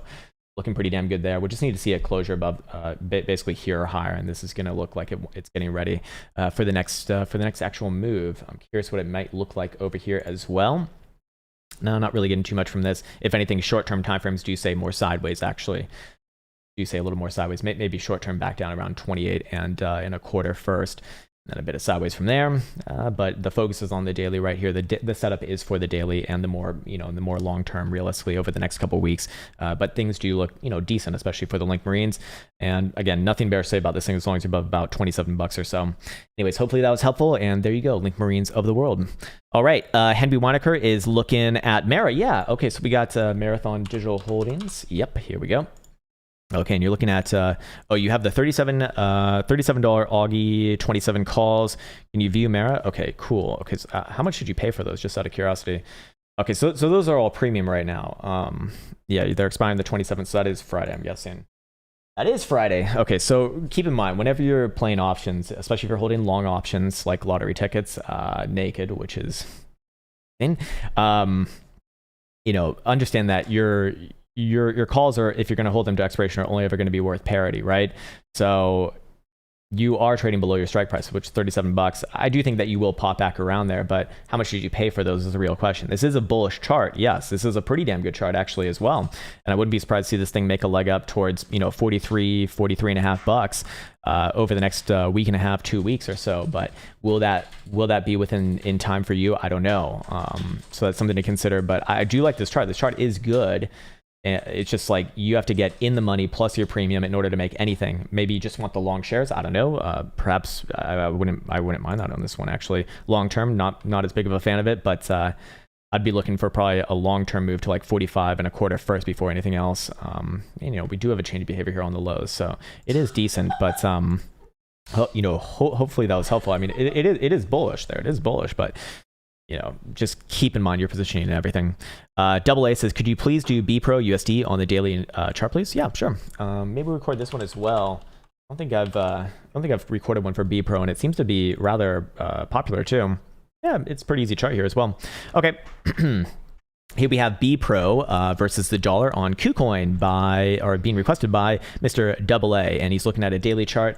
So right here, the first thing that stands out to me is that we are trading above the topside trend band. In fact, we have 1, 2, 3, working on 4 closures above it.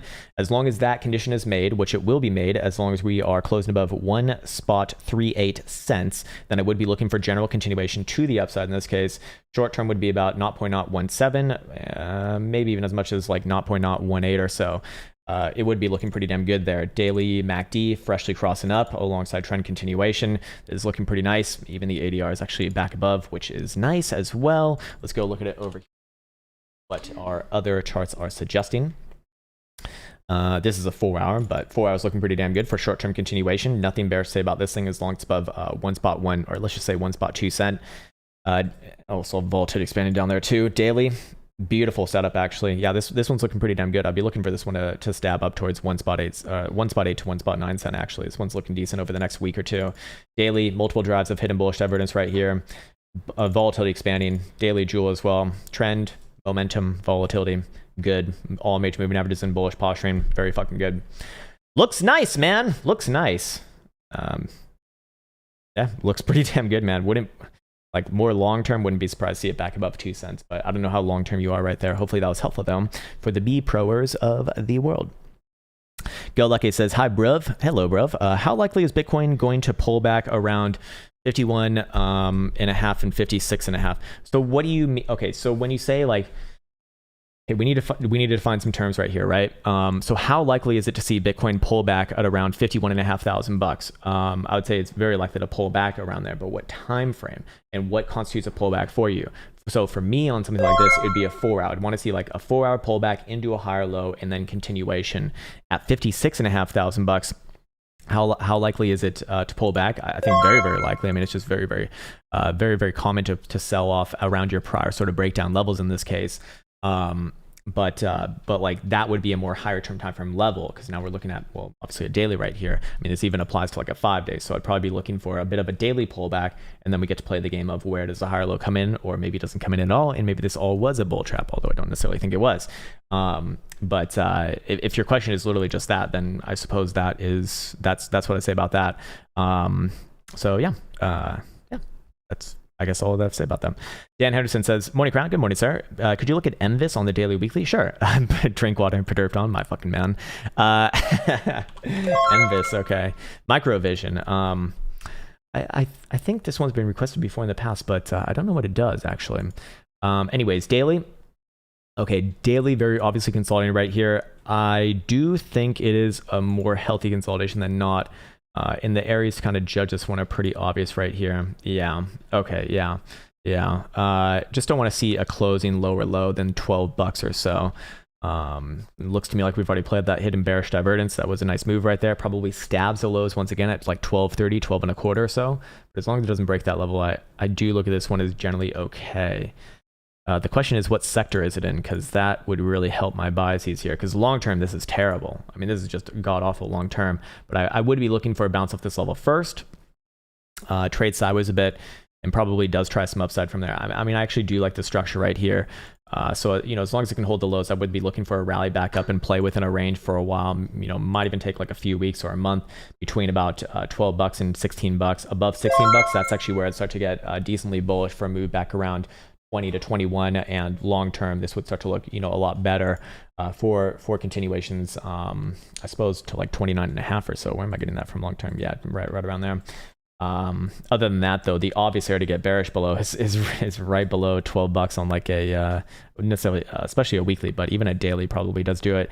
I'd be looking for big pullbacks down to 660, and this would just look like another macro lower high, which is what I'd be concerned with if trading something like this. You know, you do see a chain of behavior on volume signature down here, but other than that, if you're just asking about the daily, I do think you're probably going to ground at these lows a little bit more and very likely bounce off those lows. The question is what happens after that, because this one long term is a little bit concerning, I'd say. Chris0279 says, Krown, can you look at RNDR on KuCoin? Sure. Short to medium term timeframes. Okay. RNDR. Okay. Is this render token? Yeah, this one's a very old one as well. Wow, man. It's very interesting to see a lot of these older ones getting called out now. And pretty good chart here, actually. Pretty damn good chart here. For what it's worth. I mean, we only go back to March 2021. That's why. But you know, on the daily, it very likely does get continuation. Short term, 166, 165 region. But I'd be looking more medium term, right around about 186 or so. This is like a very obvious accumulation. Short-term timeframes, nothing bearish to say about this thing as long as you're closing 4-hour dildos back above about 140. Shit, we got too many trend lines there, not applicable for this time frame. That's what I'd be looking for right there, about 140 or so. Below 140, I would look for a nice retracement down to about 117 to 116-ish region. I don't think that's what's happening right here, but that would be my condition for that. Weekly is obviously continuation. I wouldn't be surprised to see this thing back above $2 over the next, you know, maybe month or so. Actually, like pretty damn good. So hopefully that was helpful, man. Yeah, pretty damn surprising to see this one. Short-term timeframes looks like continuation, man. Even the hourly hidden bullish evidence right there. I'd be looking for sideways and up on this one.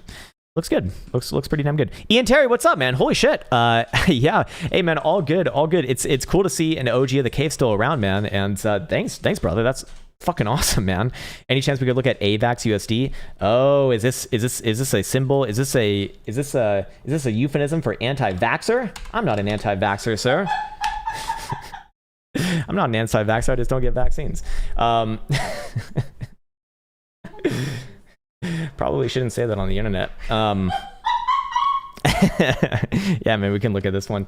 Okay, so what is this thing? Okay, on a daily, all right, so you are retesting around your prior highs. It's pretty common to kind of pull back from your prior highs, and this thing's like very extended, but don't mistake this thing being extended for not being good. I do think that this one does continue with the run more long term. Short term, though, I do think a little more likely to pull back. You see BBWP over here. This one's already pretty fucking hot, around just above 98 percentile. You know, I'd probably be looking for general pullbacks over the next week or two down to like 37 and a half region. But long term, this is very good, like very fucking good. I mean, shit, like I look at the long term right here, and maybe just like 38 to $39 on a pullback. Long term, this is continuation, very obviously. Very good chart on the weekly and monthly, same thing as well, going into the end of this month specifically. 4 hours actually.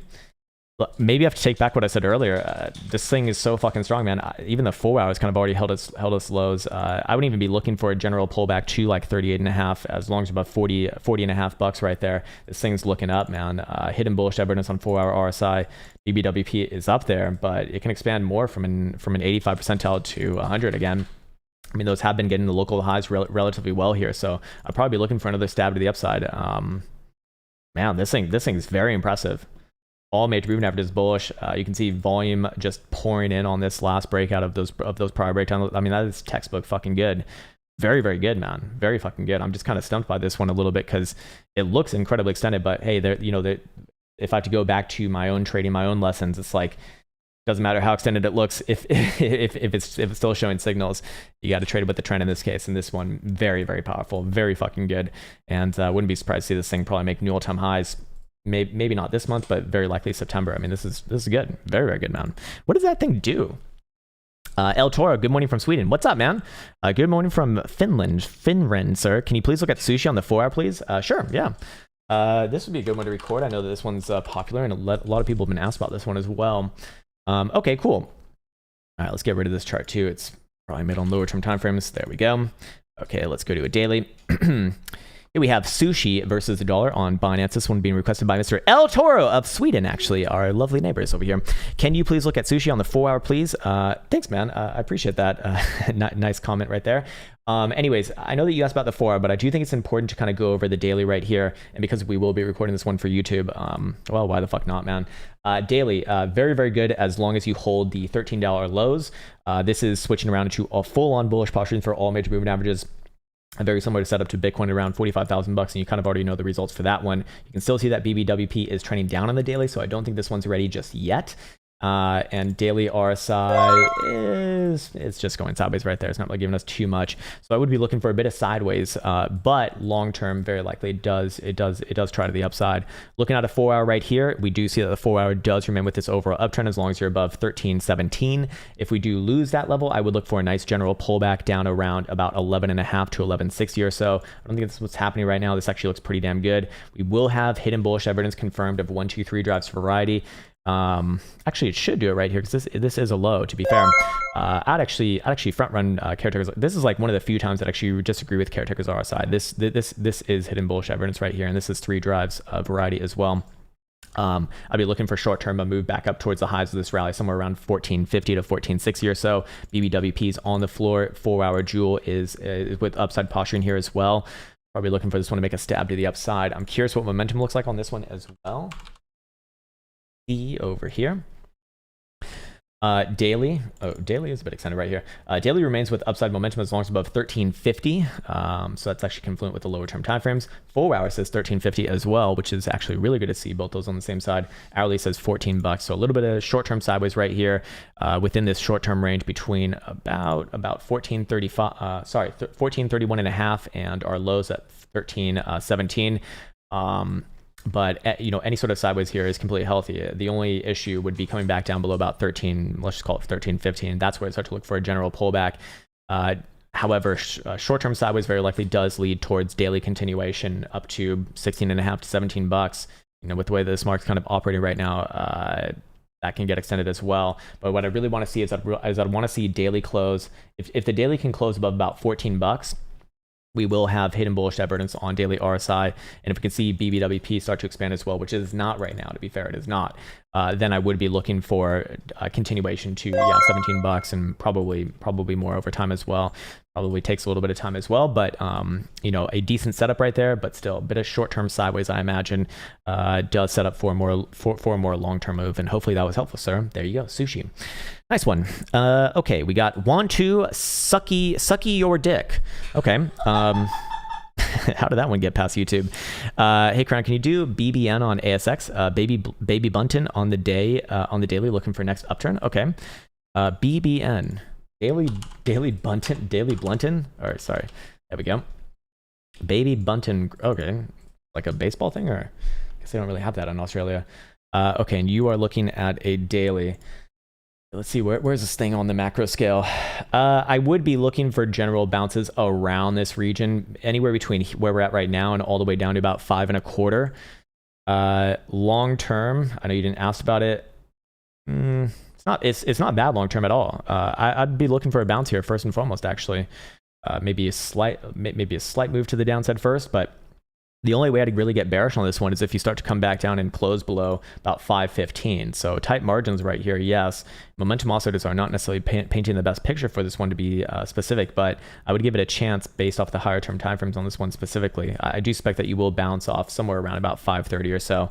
And play at a range. Long term, the range is about $6 to the upside versus about 5.25 to the downside. I'd be looking for a very long term sideways here. If you could see something like that over the course of 2, maybe even 3 months, that's where I'd start to really get bullish on this thing. But for right now, short term down, yes, and then I'd be looking for a bounce around there. If this area does get violated on a closure, that's where I start to look for greater pullbacks all the way down to like $4.50 or so. Hopefully that was helpful. I probably not too much right there. Yeah, apologies on that one, man. If you're just looking for the next daily upturn, I would be looking for a bounce off this level. The question is, how high does it bounce? I mean, it's probably going to grind this level out is what it's probably going to do. Bounces are going to be hard to come by this one with the way that's actually looking on the daily.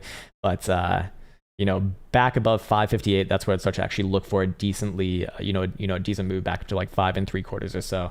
But my general disposition on this one is it's just ranging right here at best. At worst, it'll crack back down below that level and actually reverse. But I don't think that's what's happening right here. Give it the benefit of the doubt when you have a good long-term chart like that first until you get full-on confirmed reversals, which you do not have right now. Hootie Hennessy says, Ethereum, did I miss Ethereum? No, you did not, because you just got it right there, sir. Anyways, let's see, we can record this one as well. We got Ethereum right here. Oh, man. Oh, fucking man. All right, here we go. Here we have Ethereum symbol ETH versus the dollar. This one being requested by Hootie Hennessy. Really good alliteration of a name right there. He did not give any time frame, so I'm just going to give a general overview of this one versus the 4-hour daily and weekly.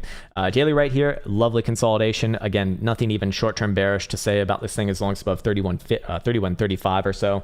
Below there, I would look for actually another move back down somewhere around about 29.30. This one would reverse. I don't think that's what's happening right here. This one actually looks pretty damn good. For what it's worth, we have a very nice daily setup, hidden bullish evidence on the daily, back above the exponential into the bullish control zone, plus daily BBWP has been trending down this whole way. So if it's trending down this whole way once this consolidation started, and we are still maintaining the higher low structure, that is very likely to lead to trend continuation first. We have momentum on the same side as well. So I would be looking for an upside resolution of this one. Next targeted region would be about 35 to 3,600 or so, but that would be over the next, I don't know, week and a half to 2 weeks or so. Weekly, speaking of, not the best closure right there, but not super problematic long term as long as you're above last week low. If you did start to tick out that level, that would be very concerning for the macro. I don't think that's what's happening right here, but fair enough. Monthly is absolutely incredible. In fact, I have a lot of things to say about the monthly right here. But let's first go down to the 4-hour, and 4-hour looks like continuation, very likely coming soon, as we do see 4-hour closing on new highs above this consolidation. Volatility is set to expand, and the 4-hour jewel firing off a bit of a signal right there as well. So again, I don't have anything bearish to say about this one as long as you're closing 4-hour deltas above 31.80 or so. Below there, I would look for a short-term retest of about 3,000, probably another bounce there and then failure. But for right now, this thing's actually looking like it's kind of poised. Speaking of momentum, let's go look at short-term timeframes over here. See what we got. Hourly is actually turning down right now if we fail to close back above 33.44, so a little bit of short-term sideways. 4-hour up, however, holding the bullish control zone as long as above 32.68, so looking good right there. Daily 3,200 is magical number, and weekly is well below. We also do have a 5-day closing tonight, and that should hopefully help, and it does actually. We will have here's the real analysis. We will have a bullish engulfing dildo on the 5 confirmed with any sort of a closure above 33.40 by end of day, just right around there. Even closing right here would look pretty damn good for the next 5 days to come, and I'd be looking for extension up to more like 36 to maybe even 3,700 bucks. This would look very, very, very, very good. Now, the biggest thing to be aware of on Ethereum actually is with the monthly, which is going to be confirmed in about a week from today. It looks like any sort of a closure above the topside Toronto band, which is currently trading 32.08. So we're clean more than $100 above right now. And I would be looking for a retest of prior all-time highs probably in September and probably new all-time highs like before November, probably October. This will look very fucking good. Probably start to get your $5,000 targets out once again. So hopefully that was helpful, and there you go for Ethereum. Nice one. Cole Bashor says Luna is burned to mint UST stable. Most people don't know or haven't noticed yet. Thanks, Krown. Oh, cool. I mean, that's sounds like a pretty damn good fundamental reason for that thing looking absolutely amazing. Fundamentals and technicals should go together for the most part. Spencer Smith says, Elsa, make another NFT. Love you, sir. And Sir Krown, I request the sheet coin, Raven. Yeah, we can do Raven. Elsa actually does still have her NFTs. I think someone made an offer on one of them for like $7, but she's not taking that, it looks like. Anyways, Raven actually looking pretty good here on the daily, man. This is a nice consolidation, man. Nothing bearish to say about this thing as long as above 1330. I'll be looking for this one to pop back up and probably stab the topside Toronto bound over the next, probably sometime this week, actually at 18 cents. Did you give me a time frame on this one? Let's see. No, actually, long term. Okay, well, long term, this one's looking pretty good, man. If it can close today anywhere above 15.5 cents, that would look really fucking good for basically retesting around 21 cent. Is that your all-time high? It's around there. How did the weekly close? Decent enough. Bit of a short-term sideways, but I know you didn't ask about short-term, but it looks good right here. I'd be looking for continuation, man. This one's continuing. This one's extremely likely to continue. BBWP, Jewel, trend continuation. There you fucking go.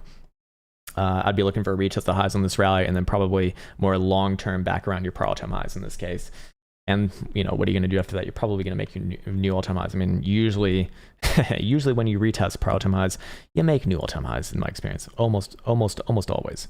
Not almost always, but a strong majority of the time, I'd say. I should probably do a statistical analysis of that before I say anything. Drawfied says, hello, Elsa Enzer. I am Zer. XMR, short and medium term. Yeah, we can do that. Monero. Where's my Moneros? Monero, where art thou? Where the fuck are you? Monero, please respond. Please respond. I know I have Monero here somewhere. I would never get rid of Monero. I guess I did get rid of Monero. What the fuck? All right, well, get off it right there and bring it back up. We need to go to Finex for this one, actually. And you are looking at short and medium term. Okay, well, I guess we didn't need the longest term chart then. 4 hour is continuation here. Very, very, very, very, very nice. Fresh breakout, actually. I'd be looking for this one to get extension towards like 350 or so and a bit of a short-term pullback from there. Volume pouring on the breakout as well. Yes, BBWP is very, very hot, so maybe you do get like an hourly pullback. I mean, this was the setup was yesterday with the hidden bullish evidence right there and volatility also expanding. I think you probably got like one more drive on this one though, and then a bit of a pullback. Looking at a daily, yeah, I'd probably be looking at 340 to 350 first, and then a bit of a pullback. All major moving averages bullish right here. Weekly, good. 5-day closing tonight, very fucking good. Very fucking good, man. I wouldn't be surprised to see this thing actually make a leg up towards like 380, maybe even $400 over the next 2 to 3 weeks. Hidden bullish divergence right there and expanding volatility trend continuation. It's good. Even in inverted head shoulders here too. Freshly breaking out. Nice one, man. I like it. It's going to be some ebbs and flows on this one, I know, for the short-term time frames, but generally speaking, I'd be looking for more up, man. It's looking very good. Nothing bearish to say about this thing as long as you're above about $300. Hey, what's up, Hex Pokemon?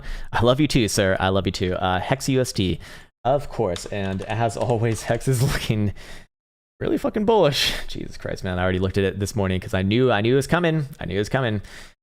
This is gonna hit the 25-cent target. I'm oh Lord, man. Yeah, this one's strong as fuck. What do we have right here? A little bit of short-term sideways, perhaps. Go down to a 4 hour, which actually didn't give any time frames for. Nothing bearish to say about this, even on the short-term time frames, as long as you're above about 17 and a quarter here. Below there, I would look for a retracement back down to 15 and a half cents. I don't think that's what's happening, but we do have a pretty good setup for today, actually. Hidden bullish evidence right here. Nice little higher low consolidation. BBWP trending down during this consolidation, looking for expansion now. Probably be looking for trend continuation here, man. I stick with my targets, man. 25 cent probably in the next month, but maybe the next couple weeks. Out of the weekly close, speaking of, that's not bearish. That's pretty fucking good. It's pretty fucking good on the 5 day as well. Yeah, man. Very, very, very, very, very good chart right here. I'm looking for general continuation probably in the next couple weeks. Colin JE says FTT daily. Sure, man. Yeah. Let's check it out. Let me just see how many recordings I've made already today, because I might have already done too many. We are on the 23rd. Yeah, okay, 1, 2, 3. Oh my god. Okay, yeah, we don't need to record this one. Holy shit. I've already made like 7 of them. Just throw those out there. FTT. We can probably record this one for tomorrow, though. Yeah, a little bit of sideways here, actually. A little bit of sideways, but short-term time frames reveal all actually on this one. There's your lows. There's your highs. Nice little healthy consolidation. BBWP confirms, contracting the whole way through. Hidden bullish divergence on that last drive right there. Probably do look for a short-term move back around your $52.5 to $53 high. But what was the exact question, actually? Oh, the daily. I guess I just don't have anything bearish to say about it as long as it's above about 45. But here's the thing. If it does start to come back down and fail the short-term time frame consolidation, I would be looking for a higher low somewhere just below $47. Long-term, though, I don't have anything bearish to say about this thing, man. 5 day can close a bullish engulfing. Actually, no, not a bullish engulfing, but I would look for 5 day continuation if this thing does close above about 51. Yeah, above 51, I would look for a leg up towards 57, maybe even as much as $60. Probably new all-time highs after that. This is a good chart right here. Pretty damn good chart right there. So yeah, know your risk, but pretty good. Jack Asselman, what's up, man? I know what you're going to ask about. Ethereum, Bitcoin, short and medium term. Yeah, Let's look at it. Actually, how has this one been holding up throughout this whole thingamabob? Daily still holding on the 55 right there. That is a good sign actually for daily trend. If you do start to lose a daily 55, I would get a little bit concerned about this thing actually. I would look for a first retracement down to about 6.2 million satoshis, but that's probably not relevant to you because you're short and medium term. Short term, I'd be looking for a bounce off this level, a little bit of sideways here, and then bounce back up somewhere around about 6.7.5 million satoshis hourly.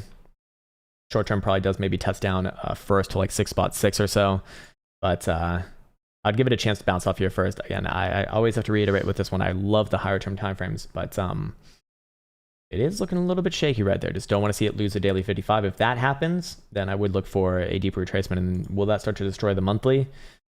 Actually, it might start to become a little bit more difficult on the monthly, but for right now, I still favor the higher term timeframes. Would we have hidden bullish divergence here as well? Where's our last low? Yeah, we would actually.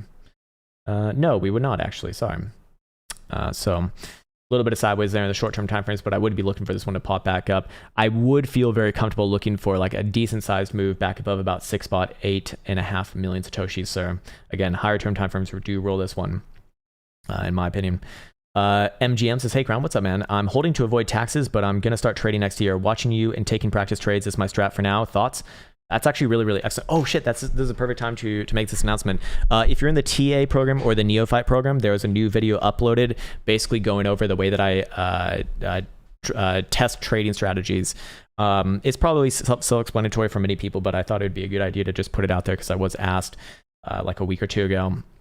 Anyways, yes. Okay. So the general way of learning trading is this. Practice with, of course, your I was going to say stream account. Practice with your, testnet account or paper account, whatever the fuck, paper trade, whatever strategy you are thinking that might actually work for your lifestyle. And as you get more and more iterations with that, I usually use 50 as a back test basis. That will start to let you know, okay, is this relevant to you or not? Like, is this actually working or not?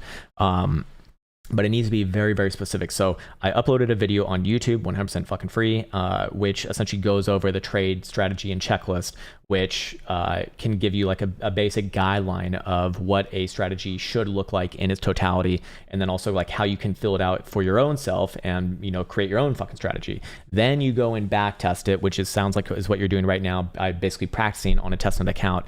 Then once you start to get more and more comfortable with that, typically around 50 to 100 iterations, you can start to move on into a low dollar account, which you've given yourself some time, man. So it sounds like you're very emotionally mature. How do I relate this? Because I don't despise it. It's just I get very on edge when I meet someone new who's like, they're very excited, they're very enthusiastic about learning trading, which, hey, fair enough. It's an exciting thing. It's like a fucking video game that pays you, money. But they rush into just trading first without actually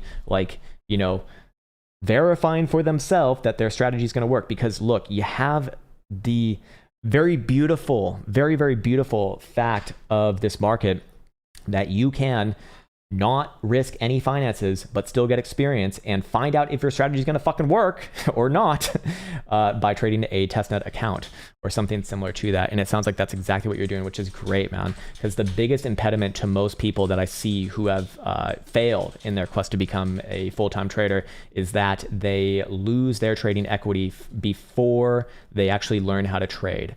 I see it. That's like the biggest impediment. 100%. It's what I try to tell people as much as possible, because you don't need to. You don't need to risk any finances while learning at all. There's no excuse for that. You don't need to do it. So yeah, man, I think you're doing phenomenally. That's awesome. Easy Ike says the most interesting man in the world wants Ron Swanson. The good Dr. Krown. That's me. Hey, man, appreciate that, sir. Much love and great week to you. Hey, it's just a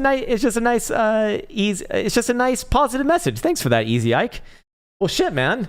I salute you. Thank you for that. Henry Weinecker wants to look at another gaming NFT token. Okay, TLM, huh? All right, so they're all over the place. If I'm going to invest into anything, it actually would be a gaming NFT token. Yeah, it's looking good on the 4 hour right here, but what you're looking at a daily, weekly. This one's looking like short term. It's going to retest the highs of this rally, like 33 cents or so. Daily is looking good. Daily's looking good, man. I'd be looking for this one to retest the highs of this rally. In fact, I need to record this one because this one actually is rather interesting. All right, here we have TLM, a gaming token requested by Mr. Henry Weinecker of our lovely community. He's looking at it daily and weekly. I know that you asked about it daily and weekly, but if we go to the short-term timeframes, this is looking pretty damn good in this nice range of behavior. Do you see volume pouring on that nice little higher low right there? We do see that this whole consolidation has seen our volatility contract, which is good, as we are looking for, we're probably looking for a resolution sometime this week, probably in the next 8 hours if I had to guess. BBWP is on the floor, so if you start to see that expand alongside alongside this thing, even just trading back above 32 cents, that's going to look very, very good for daily continuation, which is what you asked about. Short-term target would be back around about 37 cent, the high of this rally thus far. Any sort of a closure above 32 cents, and I'd extend targets significantly long-term, somewhere around about 62, maybe even as much as 77 cent, somewhere around here actually is what I'd postulate, something like this. That prior breakdown level would look good. We do see daily RSIs with another drive of hidden bullish evidence right there. It's actually not printing on this indicator right now, but it should be. And if we go to the weekly, not really enough history here to populate a weekly properly, but we'd like to see what momentum looks like on this one, TLM. There we go. Well, we can't even populate right there. Daily looking good though. As long as you close today above 26 cent, 26.3 cent, you will see daily reject the bearish controls and then turn back up. Full hour is already there. 30 cents is the magical number to hold. Hourly is flip-flopping around, so maybe a little bit of very, very short-term sideways, which sounds like it's not too relevant to you, and then long-term continuation. The only way that I'd even be, remotely concerned about this thing is if it did come back down and close a daily dodo below 26 cent. If that were to happen, I would look for this one to go for a deep retracement. Don't think it's going to happen here, but if it were to happen, that would be my risk. Probably all the way down to like 17 cents or so, but this one's looking pretty damn good. So fair enough. Hopefully that one works for you, and hopefully that was helpful. G. Potier says, Cardano, please, just health of the run. We've looked at this one a million times already, or at least a couple times already. Let's see. General health of the run, it looks fucking good to me, man.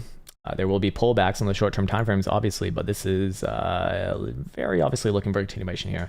Wouldn't be surprised to see a pullback down to like 255, 260-ish region at some point. But this is breaking out into new all-time highs. There's nothing bearish at all whatsoever about that. Super Ghoulie says, sorry, could we have a look at mine while it's still there? Look at what? Mine? Is that like a symbol or something? What do you mean? I know, I'm guessing that's not a thing. Could you just tag Elsa in a comment or something if I miss something? XRP, please, motherfucker. 4 hour and daily, sure. XRP, where is XRP? Where's my XR derp? There we go. You said 4 hour and daily. 5 days looking pretty damn good here.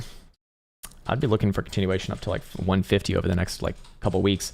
Daily, higher lows as long as you're above 110, 111 or so. I have nothing bearish to say about XRP as long as you're especially closing daily dollars even above 114. Below there, I would look for a decent retracement down to like 102 or just $1 even, but I don't think that's what's happening here. This is looking for general continuation. Short-term time frames like a 4 hour. Where's your last higher low? 120 or so. Where's your highs? Right here. Breakout above 120.5, and I'd look for general continuation all the way up to, what was it, 150 or so? Probably around 150. It'd look good. Monthly actually is a decent setup here too for the long term. I don't know if that's relevant to you or not, but short term, bit of sideways here. Wouldn't mind that. But overall, I would be looking for an upside resolution actually. Again, alongside the rest of the market. Depends what Bitcoin does. Elsa's having a sigh over there. So what the fuck's going on? Okay. Well, fair enough, sir. Fair enough. Anyways, I do think that this one still trades a bit of sideways from here, but as always, whenever you talk about an altcoin, kind of depends whatever Bitcoin does as well, but this one, holding sideways is actually relatively good right there. Phil McCracken says, Sire, hello, sir. Ethereum Bitcoin number go up only or below? It was Super Ghoulie. Super Ghoulie. There you go. Okay, cool. Let's see. Yeah, if I did skip your comment and it was like a super chat, just repost a comment and tag Elsa, and that'll and that will help a lot because it's very difficult to pull them up once they're like kind of lost in the ethers of things. And I probably didn't lose your comment. I probably just haven't gotten it to yet as well. Anyways, I mean, there's like a fucking shit ton today. Jesus Christ. Okay. Number go up. I think we kind of already did Ethereum, Bitcoin, Phil McCracken. So I think you're good there. Below 0.06, I'm not necessarily looking towards that like just yet. Lior Isakov says Boson USD on the 4 hour daily. What the fuck is this? It's a thing. Boson protocol. All right. 4 hour and daily. 4 hours good. Daily, how are you? Bad long term, but is this one going to continue here? Everything in their mother gets a free ride today, it looks like. Nothing bearish to say about this thing as long as you're above about 150 or so. I'd be looking for sideways and up, very, very likely. 4 hour is bullish. Nothing bearish about the 4 hour as long as above 156 actually. Below there, I would look for a deeper retracement down to 142 or so.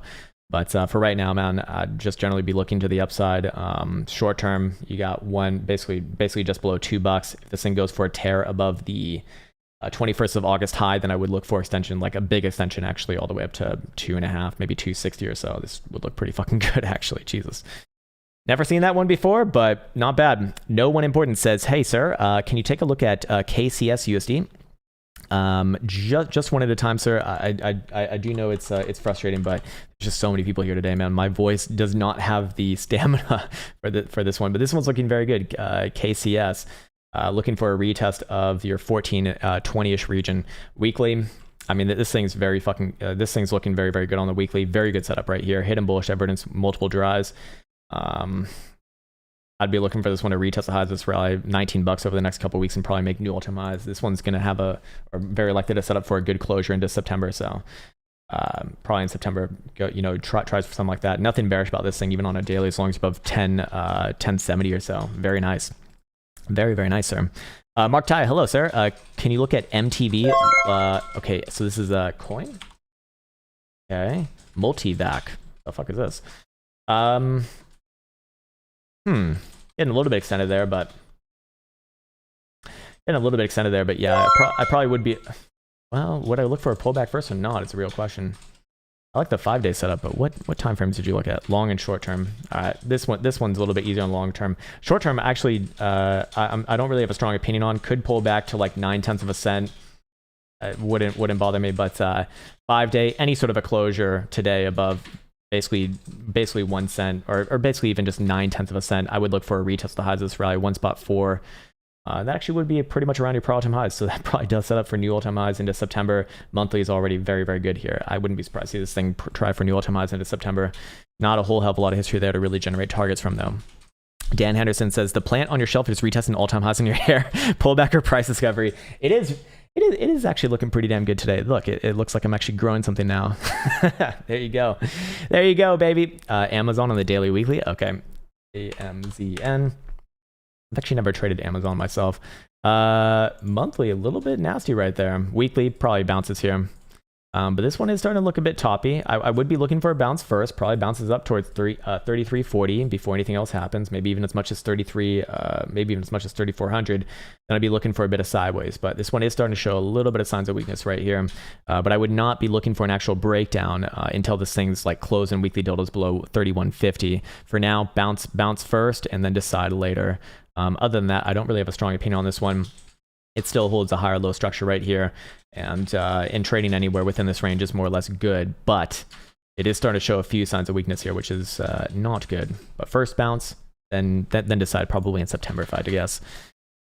Crypto Fundamentals says, can you take a look at ACH, Alchemy Pay? Sure. ACH, huh? Okay. Coinbase, I guess. Actually, pretty good. You know, wouldn't mind a pull back down to 1230 or so, but this thing very likely continues on with the rally. There's not much history here, to be fair, but I would be looking for a retest of the prior all-time highs at like 15.5 cents or so. And, you know, probably does trade a bit of sideways from there, and then long-term continuation. I mean, we're seeing a lot of the same charts here, realistically. Short-term timeframes, again, you know, wouldn't mind a retest of like 12 cents. I would be concerned below 12 cents and look for a decent-sized pullback down to like 10 and a quarter. But as long as that condition's not met, I'm looking for sideways and up here. Not a whole hell of a lot of history though to be going off of. J3F says Matic USD. Oh man, we haven't even done Matic today. Holy shit, 164. So it looks like we did hit our target from last week. Not bad. Hey, not bad. Every once in a while that TA bullshit works, huh? And this one's looking like it wants more. Actually, I'm gonna get rid of these drawings because they're not relevant for this time frame. But what do you have going on right here? You have a nice little consolidation after breaking the highs of this rally. We do have hidden bullish evidence on RSI. We do see BBWP is not expanding just yet, but if it does start to expand, I'll look for any sort of a break of 169.5, lead to continuation all the way up to, and this thing can actually rally quite a fair bit to like 180 to 185. Weekly had a very good closure here. I do actually like this one. I'd only be concerned on this one short term if it did come back down and close a 4-hour below like 148. That would be concerning, and I'd be looking for continuation down to 130, but I don't think that's happening, like I've been saying for a lot of these things. How many hookers and coke does 35 million safe moon in 5 years buy? Is that even on TradingView? Oh my god, it is. Oh, is it? Actually, it's not versus the dollar here, so I don't know if we can look at anything that makes sense. It depends. Elsa says it depends what kind of hookers, sir. I mean, I guess we can look at it. And my voice is like actually getting wrecked right now.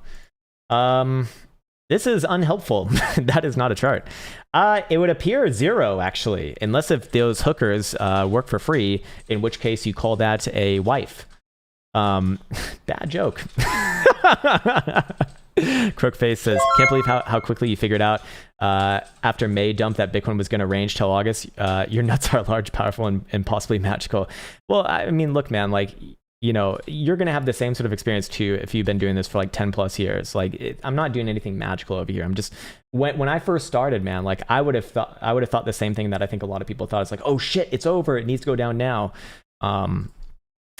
You know, the more and more experience that you get, just naturally you're going to get better at anything, man. I mean, that's really the only difference between myself and most people here probably, is that, you know, I've just been doing this for longer. You know, information is pretty freely available out there on the interwebs, and then it's just your experience plus that information that is going to make you, you know, into whatever really you want to be. I mean, if you focus on something for fucking 10 hours a day, you're going to become pretty nerd-like with it, which is, you know, very imbalanced. But hey, man, people who accomplish shit are typically not very balanced. I mean, Michael Jordan was not a very balanced person when he was, you know, accomplishing his goals. Neither was Barry Bonds when he was hitting his home runs. Neither was probably Lionel Messi. I suspect that he's not very balanced. Not that I'm saying that I'm on those levels, but you kind of have to be like that if you are going to, you know, do something. Anyways, CRWD on the 4 hour. Okay. CRWD. Oh, okay. CrowdStrike. All right. 4 hour. You said 4 in daily or just 4 hour? Just 4. Short term up, I'd be looking for this one to pop back up somewhere around 242 to 243 region. And is this one good or bad long term? It's pretty good long term. I wouldn't be surprised to see this be like the next higher low on the daily. You could even extend targets for like 250 probably. It's very likely got a nice little bouncy there. David Davian says, can you look at scale, please? Sure. Let's see, scale. I got to tell you, man, I just figured out how to make Skyrim in virtual reality, and I've never played Skyrim before. So it's like the first ever for myself, and it's very, very exciting, which I'm very much looking forward to after the stream, after a nice little gym session. Anyways, you don't give a fuck about that. Let's look at this thing over here. Can you take a look at scale, please? You know, short term can trade a little bit of sideways. Wouldn't mind to move down to 3600. You kind of already got that. Generally, though, the daily is looking for continuation here. I mean, this is good. BBWP expanding. Hidden bullish evidence on daily RSI. I'd be looking for this one to make a stab up. Again, just around 42 cents, and probably continues on to more, probably like 45 cents before next like medium term size pullback. You got big volume on the reversal right here. This is good. This is good for a long term reversal. B Pro daily weekly. We've already done B Pro, so I'm guessing I'm just getting to this one a little bit later. If not, I will upload the video later today. Second Dominus says, does Haircoin offer staking services yet, sir? Man, it's so funny. Like I'm very good friends with a lot of people who are like very deep inside the staking game, and I don't know anything about it, and I don't do anything with it as well. It's probably a good thing. Henry Weinecker says the Merrick calls cost were 145. Okay, so you need to get to what, like 38 and a half or so to have some profit there. Gonna be close. I mean, if those were expiring maybe next month, I'd say yeah, that's a great fucking position, but I don't know about this week. Boogie B42 says, you don't like to put your name on the Bitcoin Moonboy targets, but you made good cases for some of those high numbers. Is there a prediction you would stand by? Well, the reason why I wouldn't stand by that is because I don't, I would never trade like that. And my fears is that someone will hear that and they'll be like, oh my God, Bitcoin's going to this exorbitant amount of number that I'm going to bank my whole fucking life on. that's just not like a trading plan. You know, you need to know where your risk is. You need to know what your potential loss is. Is there any prediction you'd stand by? Only things on short-term timeframes, and they're never really predictions anyways. Like, predictions is the wrong way to be thinking about trading. It's not predictions, it's just you understand statistics and you understand the probabilities around what your setups are. There's no predictions. Like, whenever someone says, hey, I predicted this, you can just say this person has very likely they have no idea what the fuck they're doing, because you actually can't know anything for sure in trading. And this is someone speaking to you after like 10 years of experience. And I've been around some of the best traders in the fucking world. No one's ever 100%. Even the HFT guys who are playing a completely different game, they are not 100% as well. Hey, what's up, Dan? Aussie dollar. Oh yeah, let's do some forex here. Okay, Aussie dollar, Australian dollar. All right. Aussie dollar versus US dollar. Yeah, we called a big fucking breakdown here. Oh my god, it's already getting underway. Holy shit. Yeah, this is happening fast. Long term, I'd be looking for this thing to come all the way down well below 70 cents, probably like 66 cents over the next like half year. Daily, weekly, getting crushed. Yeah, it is certainly getting crushed. I'd be looking for maybe a short-term pullback to like, or bounce back up to like 72 cents, maybe, but it's long-term continuation here. I wouldn't look for the next bounce until like 69.90 or so. And again, that would just be a bounce. I mean, this is clear and obvious distribution at the top here. This is yet again another macro low in a series of macro lows ever since 2011. Lower highs, but we also do have lower lows as well. Wouldn't be surprised to see this one even take out the current lows. I mean, that would just be absolutely devastating. Chris says, morning, sir. Polka dot on the 4 on daily. Okay. The dot. Derp. Oh, man. I'm going to have to rest my voice after this. My voice is so wrecked. Golden cross coming. All major moving averages bullish. We do see, you know, we've seen this setup on a lot of other coins as well. This one's not as strong as the other ones, but you do see a decent on the 4 hour hidden bullish evidence right here. BBWP just needs to start expanding, and then any sort of continuation above your $29 high on this rally. And I'd be looking for daily to start to kick in with targets up to like 31.30 to 31.40ish region. Probably long term, it sets it up for a nice move much higher back around your May highs. I'm guessing, yeah, about $40, but you know, that's going to take some time. This one a bit of a lagger. Nothing bearish to say about this one though, as long as you're above about 26 bucks or so on a 4 hour closing basis. I'd be looking for sideways and up. Just kind of trudging its way along there, but a bit of a lagger there, which is not the best sign. William Varley says, good morning. Hey, good morning to you too, man. Poke USD on the 4 hour and daily. Okay, Polka markets? What the fuck? Everything's like Polka now. Actually decent here on the short term. What time frame are you looking at here? 4 hour and daily. Okay, well, beautiful. Nothing bearish about this one as long as above 38 cent. Right here, even, yeah, about 38 cent. I'd be looking for this one. I'd probably be looking for this one to continue from here. Hidden bullish evidence on that last one. Volatility is expanding and 4 hour jewel going as well. Daily's probably going to get the targets, which would be short term about 56 and a quarter. 56 and a quarter, maybe even as much as 67 or so before the next medium term pullback. This is actually a pretty good setup right there. Even on the daily, another drive of hidden bullish evidence and volatility is about to get back above 50 percentile. Yeah, I like it. Alec Edwards, we already looked at XRP. By the way, I've been drilling here since last year, and I must say, hey man, I appreciate that. Wow. Yeah, we've already looked at XRP. It's actually one of the more sloppy charts, but I suspect it's probably gonna trade sideways and up here. Yeah, man, there's nothing bearish about this chart as long as you're above 114.5, 115. Below there, you might see a bit of a retracement down to $1 again, but I don't think that's what's happening. I think you see sideways and up. Probably at the very least back to the highs of this rally at like 130 and, you know, break out above there. And where's your next target? It's going to be a 150 to 160. It's looking decent enough. Oh, Mr. DeCamps. He always gets me excited. I need to take a sip of water though before we get into this one, sir.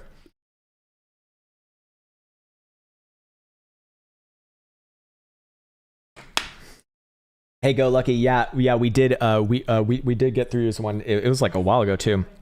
Okay, cool. The Dominicans are back. Fuck yeah.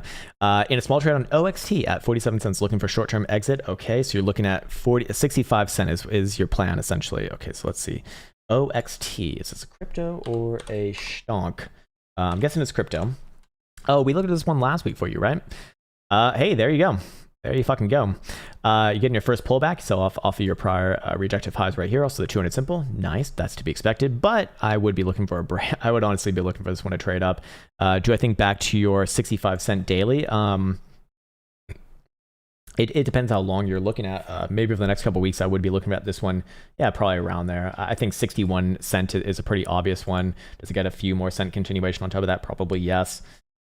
Daily is a setup right here, though. Sideways, as long as this thing's above 41 cents, I do think that you are essentially on the right side of that one.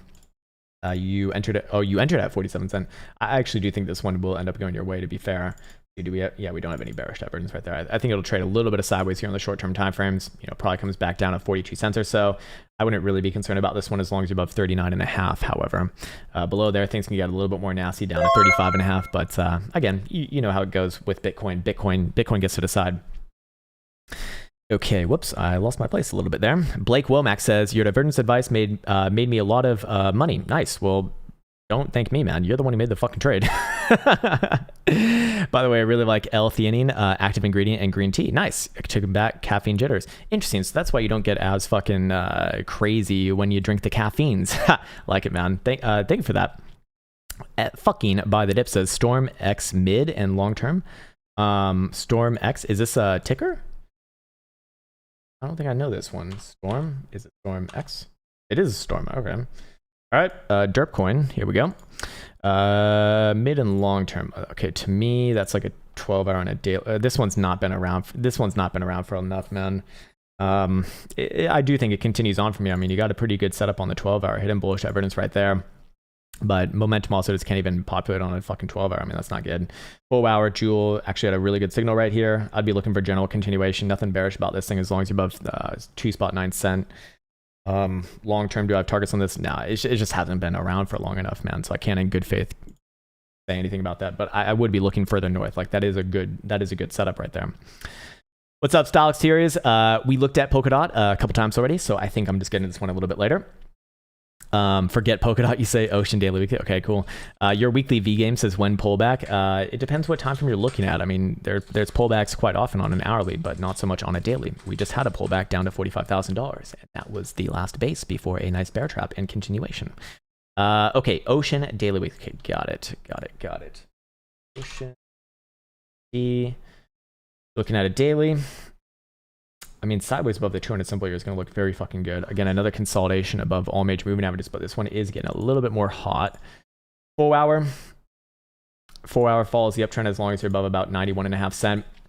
Nothing bearish to say about that. As long as that condition is met, be looking for a bit of sideways here. This one actually looks rather mature here too. Let's go to a daily really quickly. I'd probably be looking for a continuation to about 108 to 110 region. 4-hour though, if you do lose this level, I would look for a general pullback down to 85 cent first. I would not be too concerned with that actually. For the long term comes into question below about 78 cent.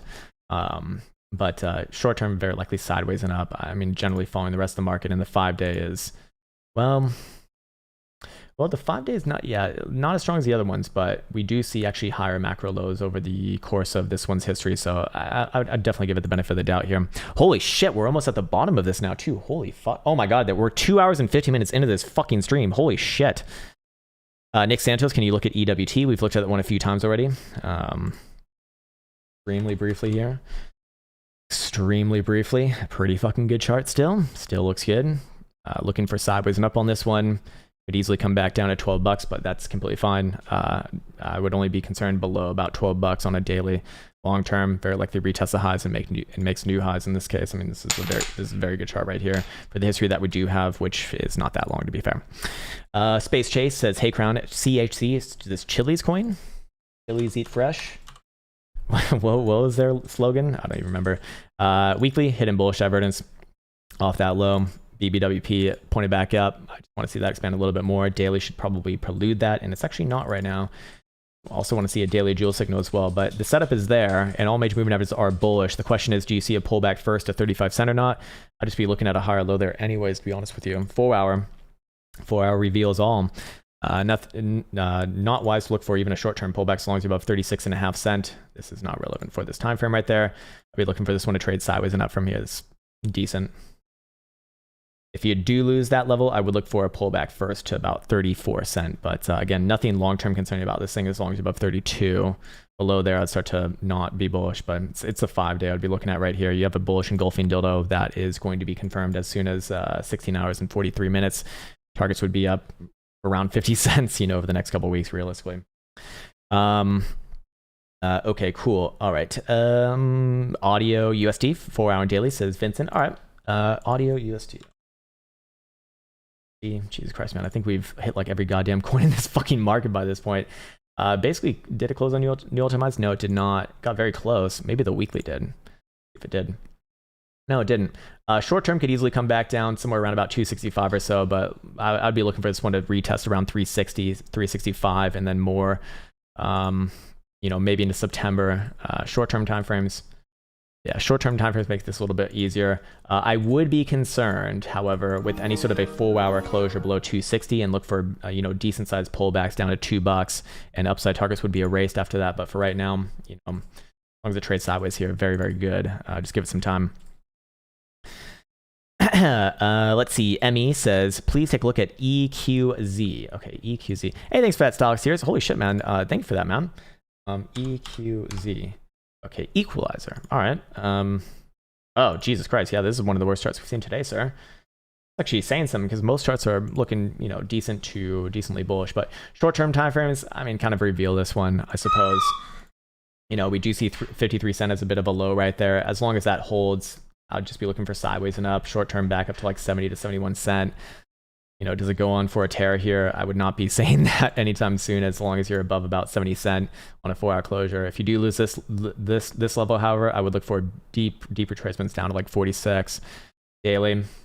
Daily's very ugly here, but the general kind of notion goes as pretty much all altcoins, right? If whatever Bitcoin does, they're going to mirror. So as long as Bitcoin is showing strength, this thing, gets to play along as well. But if Bitcoin shows any weakness, this thing's going to come straight back down to 40 cents or 41 cents. It's going to look very bad.